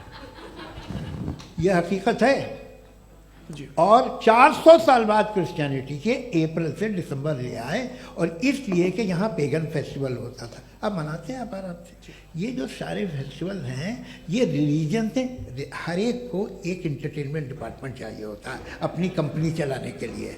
तो ये रिलीजन ने, ये सेकुलर त्यौहार थे जिन्हें रिलीजन्स ने ले लिया है। ये मौसम के थे, फसलों के थे, किसानों के थे, उसको आपने लेकर रिलीजियस रंग दे दिया। ये कोई रिलीजन से थोड़ी आए आप। अच्छा हमें देखिए, हम तो मुल्द हैं, हम ईद मनाते हैं, हम दिवाली मनाते हैं, हम होली मनाते हैं, हम क्रिसमस मनाते हैं। बम्बई की फिल्म इंडस्ट्री की सबसे बड़ी होली हमारे घर में होती है, सबसे बड़ी ईद हमारे घर में होती है। वो हमारी सोशल वो है, हमारा हेरिटेज है। ऐसा थोड़ी है कि we will throw the baby along with the water. ये तो अच्छी चीज़ है, इन्हें रखो, जो बेकार है फेंक दो। जी हाँ। हेलो जी, मेरा सवाल नादवी जी से है। जैसा कि आपने बोला कि गॉड टाइम के भी परे हैं, और गॉड इतनी कॉम्प्लेक्स चीज़ है कि उसे ह्यूमन माइंड समझ नहीं सकता, और गॉड ने अर्थ पे फ्री विल भी दे दी है। तो आप अपना वक्त ज़ाया क्यों कर रहे हैं गॉड के बारे में बात करके? अपन को तो बात करनी चाहिए कि सोसाइटी को बेहतर कैसे करें। जी, मैं गॉड वही बताता है सोसाइटी को कैसे बेहतर करे। अभी मैं आपका जवाब देता हूँ। आपने कहा कि टाइम पे वो एग्जिस्ट नहीं करता, सो कि जैसा आपने बोला कि गॉड बहुत ही कॉम्प्लेक्स चीज है। मैंने और कहा ही नहीं कि कॉम्प्लेक्स है, तो आपके अल्फाज है। कॉम्प्लेक्स का लफ्ज गॉड के लिए सुइटेबल नहीं है। क्यों? क्योंकि कॉम्प्लेक्स वो चीजें होती हैं जो ऑब्जेक्ट हो। God is not an object जिसको आप इंस्ट्रूमेंट के जरिए लेबोरेटरी में जाके टेस्ट करें, oh it's very complex. No, वो कोई कार का इंजन नहीं है। मेरा वो सवाल फिलोसॉफिकली नेसेसरी बीइंग ऐसी बीइंग है जो सिंपल बीइंग है। हाँ, आप उसको मुकम्मल तौर पे उसकी तमाम हिकमतों को जान ले और हर चीज को जान ले, ये पॉसिबल नहीं है, क्योंकि वो ऑल वाइज है, आप ऑल वाइज नहीं है, और वो खुदा है, वो आपको सारी चीजें बता दे, ये जरूरी नहीं। मेरा सवाल ये नहीं था, मेरा सवाल ये था कि जब गॉड इतना परे है इस दुनिया से कि उसने अर्थ पे फ्री विल भी दी है, हम सब ह्यूमंस की फ्री विल है, और जो सोसाइटी में हो रहा है वो अपन लोग डिसाइड करेंगे, तो God अपन के लोग बारे में डिसाइड नहीं बात करेंगे करने ना, अपन लोग डिसाइड नहीं करेंगे। गॉड जो है, गॉड ने वो उसकी जात, उसकी एग्जिस्टेंस टाइम एंड स्पेस से परे है, लेकिन वो हमारा टेस्ट ले रहा है और उसी गॉड ने हमें बताया कि तुम्हें क्या करना है क्या नहीं करना है, तो जाहिर है उस गॉड की बात सुनेंगे ना हम। जी, वो पीछे एक चश्मा लगाए जो मैम खड़ी हैं, उनको दीजिए। हाँ, आप जी जी बिल्कुल आएंगे। देखिए, मैं कोशिश कर रहा हूँ सब तरफ जाने की। हाँ, उनको दीजिए माइक। जी, हेलो सर, मैं ओमनी प्रेजेंट नहीं हूँ, टाइम पाबंद हूँ, और जहां तक कोशिश कर सकता हूँ करूंगा। जी, अपना नाम बताइए। मेरा नाम उर्सुला है, मैं दिल्ली यूनिवर्सिटी की एक स्टूडेंट हूँ और मैं स्टूडेंट फेडरेशन ऑफ इंडिया से हूँ। मेरा सवाल मुफ्ती जी से है कि इस हॉल के इस कमरे में बैठ के हम लोग रेप की मोरालिटी के बारे में फिलोसफिकली बात तो कर सकते हैं, बट असलियत ये है कि रोज़मर्रा की ज़िंदगी में औरतें रेप के थ्रू गुजरती हैं, और हम लोग सिर्फ नंबर्स पे इस तरह नहीं देख सकते, क्योंकि कितनी औरतें हैं इन कंट्रीज़ में जहाँ पे आप बता रहे हैं कि केसेस कम हैं, जिनका एक्सेस है कि वो जाके केस फाइल कर सकें। कितनी औरतें हैं जो जिनको काम करने की आज़ादी है उन कंट्रीज़ में। यूरोप में ये आज़ादी आ गई, यूरोप में ये रूल्स आ गए, तो हम आज उसके बारे में बात कर पा रहे हैं। जी, जवाब। आपने ये कहा कि कमरे में बंद होकर हम लोग इस पर फिलोसफिकली बात कर सकते हैं, लेकिन हकीकत में क्या हो रहा है, वो ग्राउंड लेवल पे क्या हो रहा है, जो बहुत गलत हो रहा है, और वो सफ़र कर रही हैं। आई अग्री, बहुत गलत हो रहा है, और जो गलत हो रहा है उसको हमें रोकना है। और क्यों रोकना है, वो गलत क्यों है? हमारे पास इसका ऑब्जेक्टिव फाउंडेशन है, इनके पास उसका ऑब्जेक्टिव फाउंडेशन नहीं है। मैं ये कहना चाह रहा हूँ कि जहाँ पे भी जुल्म हो रहा है, जहाँ पे भी औरत पे जुल्म हो रहा है, या उसकी इज्जत लूटी जा रही है, या उसे तकलीफ पहुँचाई जा रही है, और सिर्फ औरत नहीं, किसी इंसान के ऊपर भी जुल्म हो रहा है, तो उसके खिलाफ खड़ा होना, ये मॉरलिटी हमारे पास गॉड के पास से आई है। वरना जावेद साहब तो कह रहे हैं कि जो है मेजॉरिटी डिसाइड करेगी, तो मेजॉरिटी तो कभी भी बदल सकती है। क्या आप हाँ। ये थोड़ी सी आपको गलतफहमी है। मैं अगर मेरे जुमले से ये मजमून निकला या मैंने कहा, तो ये जुमला मैं वापस लेता हूँ। ये मेरा मतलब ही नहीं था कि मेजॉरिटी डिसाइड करेगी। मेजॉरिटी डिसाइड करे तो दुनिया में बड़ी, वैसे आपने कहा था ये जुमला। अच्छा, हो सकता है, मैं मान रहा हूँ, बाद में रिकैप कर लेंगे। अरे एक सेकंड, मैं अपनी एक्सप्लेनेशन देता हूँ। मुनासिब बात यह है कि हम सब के सब दिल में जानते हैं कि क्या अच्छा है क्या बुरा है, हमें पता है अच्छी तरह से। जो लोग बुरे काम करते हैं उन्हें भी मालूम अच्छा क्या है। यही तो सवाल था हजरत, कि फिर ये मोरालिटी आई कहाँ से? Cross examination. हाँ जी, हाँ, मोरालिटी साथ रहने की डिजायर से आई, यानी साथ रहकर जो कुछ कह दे, जो कुछ कर दे, वो हो जाएगा। नहीं, तो आप कायदे से रह ही कर सकते हैं जब तक लोगों में मोरालिटी हो, वरना क्यास हो जाएगा। ये आपको कैसे पता? जी, हमने देखा ना, जहाँ मोरालिटी का क्यास हो गया, हम देखते हैं। कहाँ पे देखते भाई? दुनिया में। आप जो कह रहे हैं, आप कहीं पे अगर गलत हो रहा है, इस बहस तो के उसको बाद आप गलत देखिए। आप एपिस्टेमोलॉजी की बात कर रहे हैं, मैं ऑन्टोलॉजी की बात कर रहा हूँ। मैं इस बहस के बाद आप दोनों लोगों को चाय पे होस्ट करूंगा, वहां पे क्रॉस एग्जामिनेशन कर लीजिएगा। अभी ऑडियंस का हक मार रहे हैं आप लोग भाई, सर जस्ट लोग हैं आप लोग। और ये भाई ये उधर आएंगे, जी सर आएंगे। अच्छा सर, मेरा नाम लईकुर रहमान है और मैं अलीगढ़ मुस्लिम यूनिवर्सिटी का स्टूडेंट हूँ, और जहाँ तक मुझे पता है कि sir you are also product of Aligarh Muslim University. मैं भी उसी चमन का बुलबुल। हाँ सर, तो बहुत खुशी हुई मुझे जान करके कि मैं आपसे मिलूंगा। सवाल सर, मेरा सवाल यह है, सर सैयद अलैहिर्रहमा का नज़रिया यह था कि खुदा के वजूद को अक़ल के दायरे में रह कर के तलाश करना, न कि पूरी तौर से उसका इनकार कर देना। Sir, how will you define it? नहीं, तो ये तो आप इन्हें बताइए। ये सवाल आपसे। खुदा का वजूद साबित कर रहे हैं। तो सर आपने इनकार कर रखा है, इस वजह से मेरा क्वेश्चन उन्होंने यही सर से एक सेकंड, सर सैयद ने यही कहा ना कि अक्ल से आप खुदा के वजूद को साबित नहीं कर सकते, यही कहा ना भाई। वो उन्होंने कहा कर सकते हैं और वो कर दिया गया आज। वो फोन दो। तलाश करना या साबित करना अक्ल से अक्ल से नहीं हो सकता। अरे सवाल तो सुन लीजिए जी। अक्ल से नहीं हो सकता है, यही कहा ना आपने। अक्ल से हो सकता है। अरे वो यही कह रहे हैं भाई, आप बता रहे हो सकता है, वो तो कुछ और। आप अगर सर देखो नौजवान फोन ले लो, वो इतनी कमाल की यूनिवर्सिटी है। अरे भाई दे दो ना जरा, एक मिनट दे दो भाई, मेरी बात सुनो, माइक पे बोलो ताकि जो लाखों लोग देख रहे हैं। माइक दे दो ना। अरे देंगे ना माइक, तुम ठहरो तो। हाँ सर, मेरा सवाल ये था कि सर सैयद अलैहि रहमा का एक नजरिया था अपना कि खुदा का जो वजूद है उसको अकल के दायरे में रह करके तलाश करना है, न कि पूरे तौर से इनकार कर देना है। ये उनका कॉन्सेप्ट था। लेकिन मेरा सवाल ये है कि आप इसको कैसे डिफाइन करते हैं, एक्सप्लेन कैसे करेंगे, मैं आपसे जानना चाहता हूँ, क्योंकि you are the product of Aligarh Muslim University. मुझे अकल के दायरे में रख के मैंने बहुत तलाश की, मुझे मिला नहीं। हाँ ये इधर वो चश्मा लगाए जो, हाँ उनको दे दीजिए। जी जी फटाफट पूछिए, बस 5 मिनट है, 5 मिनट में खत्म हो रहा है। हाँ अस्सलाम वालेकुम मुफ्ती साहब, एंड मेरा सवाल जावेद अख्तर साहब से। क्या नाम है आपका? अरे भैया सब मुझे पूछ रहे हो। फैज पूछिए फैज साहब। तो मेरा सवाल ये है कि अभी जो एथियस्ट है वो problem of evil argument use कर रहे हैं अगेंस्ट मुस्लिम्स, राइट? कि इस दुनिया में इतना सारा इविल है और अगेंस्ट मुस्लिम तो यहाँ अगेंस्ट थियस्ट। हाँ थोड़ा सा करेक्ट कर लीजिए भाई, पूरी मशक्कत ही इसी बात की थी कि किसी एक मजहब पे बात न टिके। जी, तो बेसिकली ये आर्ग्यूमेंट ऐसा है कि इस दुनिया में इतना ज़्यादा ईवल एग्जिस्ट करता है और अगर एक ऑल गुड गॉड है तो वो रोकता क्यों नहीं है? लेकिन इस सवाल में एक हिडन अजम्पशन ये है कि इस दुनिया में ईवल एग्जिस्ट करता है। अब एथियस्ट ये कैसे ऑन्टोलॉजिकली प्रूव कर सकते हैं कि इस दुनिया में ईवल एग्जिस्ट करता है? मैं आपको बताता हूँ, थोड़ा सा समझा। नहीं सर, हम लोग इनको सुनिए। नहीं please don't do that. I want to explain ontologically. नहीं हम समझ गए सर, इनको अब जवाब देने दीजिए। अच्छा सवाल पूछ लो। मैं अभी तक क्या था वो मैं थोड़ा सा ऐड ऑन कर लेता हूँ। तुम गुरु, तो हम जब इसका राउंड 13 करेंगे ना तब तुमको स्टेज पे बिठाएंगे। जी तो हाँ जल्दी से। तो देखिए एथियज्म के हिसाब से सब कुछ रैंडमली बन गया है, सब कुछ एटम्स और मॉलिक्यूल्स है। एक पत्थर में और मुझ में सिर्फ इतना फर्क है कि हम लोग एटम्स और मॉलिक्यूल्स का अलग अलग रीअरेंजमेंट है। अब एक पत्थर को कोई इंसान तलवार से 2 टुकड़ों में काट दे या मुझे, according to atheism it is same, there is no evil and good according to atheism. जी अच्छा, फैज साहब का सवाल ये है कि हाँ कोशिश भी करते तो इससे गलत सवाल नहीं कर पाते। एक लाइफ फॉर्म है और लाइफ फॉर्म में फीलिंग्स हैं, मतलब लाइफ फॉर्म सुनता है, देखता है, टेस्ट कर सकता है, फील कर सकता है, तो उसकी ये जो क्वालिटी इस बबल में आ गई हैं वो जानवर में भी है, इंसान में भी है। तो जाहिर है कि उसे कोई तकलीफ पहुंचेगी, तो चूंकि उसके पास वो सेंसिटिविटी है तो मैं करेगा।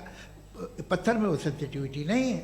तो ये क्या सवाल हुआ कि अगर पत्थर को काटा तो पत्थर को तकलीफ नहीं होती, तो आपको काटे तो आपको क्यों तकलीफ हो? बैठ जाइए। जी हाँ अगला सवाल। हाँ पूछे जी जावेद अख्तर साहब। अरे भैया सब आप लोग मुफ्ती साहब को छोड़ रहे हैं, मेरे ही पीछे पड़े हैं क्या? फिर चलो बोलो भाई। You asked how God can exist when children die in Gaza. Huh? You asked how God can exist when children die in Gaza, and you also mentioned the rise of atheism in Europe. But the same events also are leading many atheists and non-believers to turn towards faith. How do you interpret this contradiction, where suffering pushes some away from God, yet brings others closer to belief? आपको एक बात बताऊं, दुनिया perfect तो कहीं भी नहीं है, हर जगह कुछ खामियां हैं। बेटा एक मिनट आप ही को कहेंगे, देखो वो तो कुछ खामियां, कमज़ोरियां, खराबियां सब जगह है। लेकिन अगर देखोगे ईमानदारी से कि दुनिया सबसे ज़्यादा महज़ब कहाँ है, एक आम शहरी को कहाँ हुकूक हासिल हैं, वो बोल सकता है, अपनी मर्ज़ी से काम कर सकता है, अपनी मर्ज़ी से राय दे सकता है, हुकूमत के ख़िलाफ़ बोल सकता है, बरसरे इक़्तिदार लोगों के बारे में बोल सकता है, सरमायादारों के ख़िलाफ़ बोल सकता है। तो आपको ये स्कैंडिनेवियन कंट्रीज़ में मिलेगा, वेस्टर्न यूरोप में मिलेगा। मैं नहीं कह रहा वो परफेक्ट है, बिल्कुल नहीं, वहाँ बहुत ख़राबियाँ भी हैं, परफेक्ट तो कोई। लेकिन जिन जिन मुल्कों में, लैटिन अमेरिका देखो, गल्फ देखो, वहाँ पर आपको ये ज़रूर है कि रेप नहीं होते होंगे। रेप की ज़रूरत क्या है भाई? उसको तो ख़रीद लो, घर में रखो, सड़क पर रेप करने की क्या ज़रूरत है? मगर सुनिए सुनिए सुनिए, मगर हकीकत ये है कि वहाँ शख्सी आज़ादी राय देने की, बोलने की नहीं है। जी, ये एक आखिरी सवाल मुफ्ती साहब से। हाँ मैम, इनको माइक दीजिए। शुक्रिया। मेरा नाम मनीषा है, मैं हरियाणा से आई हूँ। मैं मुफ्ती साहब से एक बात पूछना चाहती हूँ। आप बार बार जावेद साहब को कॉन्ट्राडिक्ट तो कर रहे हैं कि आपने ये कहा, लेकिन आप भी अजम्पशंस के बेसिस पे बात कर रहे हैं। आपने खुदा के होने का कौन सा प्रूफ पेश किया है, खुदा की एग्जिस्टेंस का? अब इस सवाल को अलग रहने दीजिए, कौन एथीस्ट है कौन नहीं है। और दूसरी बात जो आपने एक छोटी सी कही थी कि ये फ्री विल का इस्तेमाल करता है इंसान अपनी, लेकिन उस फ्री विल का इस्तेमाल में मतलब खुदा ने ये दे दी सबको ये इजाज़त कि वो कितना घिनौनापन और कितने ज़्यादा ख़राब से ख़राब तरीके इस्तेमाल कर सकता है। जवाब सुनते जी। आप फ्री विल को मानती है ना, या अब कहती है कि फ्री विल नहीं है ना? मानती है ना? तो अब आपके पास इसका कोई एक्सप्लेनेशन नहीं है कि अगर एक इंसान उस फ्री विल का इस्तेमाल करके गलत काम कर रहा है और बच के अच्छी जिंदगी गुजार के निकल जा रहा है, उसका कोई रिकॉम्पेंस नहीं है। हमारे वर्ल्ड व्यू में जो इंसान गलत काम कर रहा है उसको भी रिकॉम्पेंस यानी उसका बुरा बदला मिलना है, और जो सही काम कर रहा है उसको सही बदला मिलना है। लिहाजा जो फ्री विल है वो इस तरीके से है कि एक लिमिटेड टाइम तक खुदा ने मोहलत दी है। ऐसा नहीं कि छूट दे दी, जो करना है करते रहो हमेशा। वक्त आएगा जब एग्जाम का टाइम खत्म होगा तब रिजल्ट आएगा, दौराने एग्जाम जबरदस्ती आपको नहीं बताया जाएगा। अरे भाई एक सेकंड, जी एक सवाल मुफ्ती साहब से मेरा, मुफ्ती साहब से जी एक हाँ सवाल। हाँ हाँ, मुफ्ती साहब, मैम एक सेकंड रुक जाइए, आपसे फोन, आप इसके बाद आपसे पूछिएगा, यही माइक रहेंगे वो। छीन हाँ बोलिए। मैं मुफ्ती मैम, साहब एक एक ही सेकंड। सवाल करता हूँ कि अगर जो हो रहा है फ्री विल से हो रहा है और एक दिन बरोज़ क़यामत इंसाफ होगा मैशर में वगैरह वगैरह, तो दुआ क्यों मांगते हैं लोग? दुआ मांगते हैं इसके मतलब है अभी भी उसने ये डिपार्टमेंट रखा है कि मैं रोजमर्रा की जिंदगी में इंटरफेयर बिल्कुल बिल्कुल, ही कैन। तो तुम कैन हो, तुम मुझे नौकरी दिला देते हो, मेरे बेटे को ग्रीन कार्ड दिला देते हो, और 45,000 बच्चे मरते उन्हें रोकते नहीं हो। नहीं तो क्या आप ये कह रहे हैं कि इस दुनिया में जालिमों को कभी पकड़ ही नहीं होती है? अरे जो भी पकड़ होगी वो बच्चे रोते हैं। बिल्कुल, देखिए मैंने अपने ओपनिंग स्टेटमेंट में यही कहा था कि जनाब जावेद साहब सिर्फ इमोशनल आर्गुमेंट देंगे। This is an emotional argument. ये छोटे मोटे इसके पीछे का रीजन मैंने बताया क्या है, इसके पीछे का विजडम क्या है मैंने बताया। मंच से आप लोगों को सज्जनों इसलिए कह रहा हूं ताकि थोड़ा सा आपके कॉन्शियंस पे जोर रहे कि आपको ऑर्डर बचा के रखना है। वक्त तय हुआ था, ये वक्त पूरा हुआ, आपने इतने धैर्यपूर्वक सुना, मैं आप सबका बहुत बहुत शुक्रगुजार हूं। यदि इन दोनों विद्वानों की इच्छा होगी तो कभी हम इस बातचीत का राउंड 2, राउंड 3, यही तो देखिए खूबी है इंसान की कि बहस मुबाहसे में वो पड़ा रहता है। आप लोगों ने बड़े धैर्य का परिचय दिया, बहुत बहुत शुक्रिया। इसी के साथ ये बातचीत यहाँ पे समाप्त होती है। मैं एक बात बता दूं, ये सारी बहस हो गई, अब मुफ्ती साहब और बड़े मुफ्ती साहब इन साथ के साथ मैं खाना खाने वाला हूँ।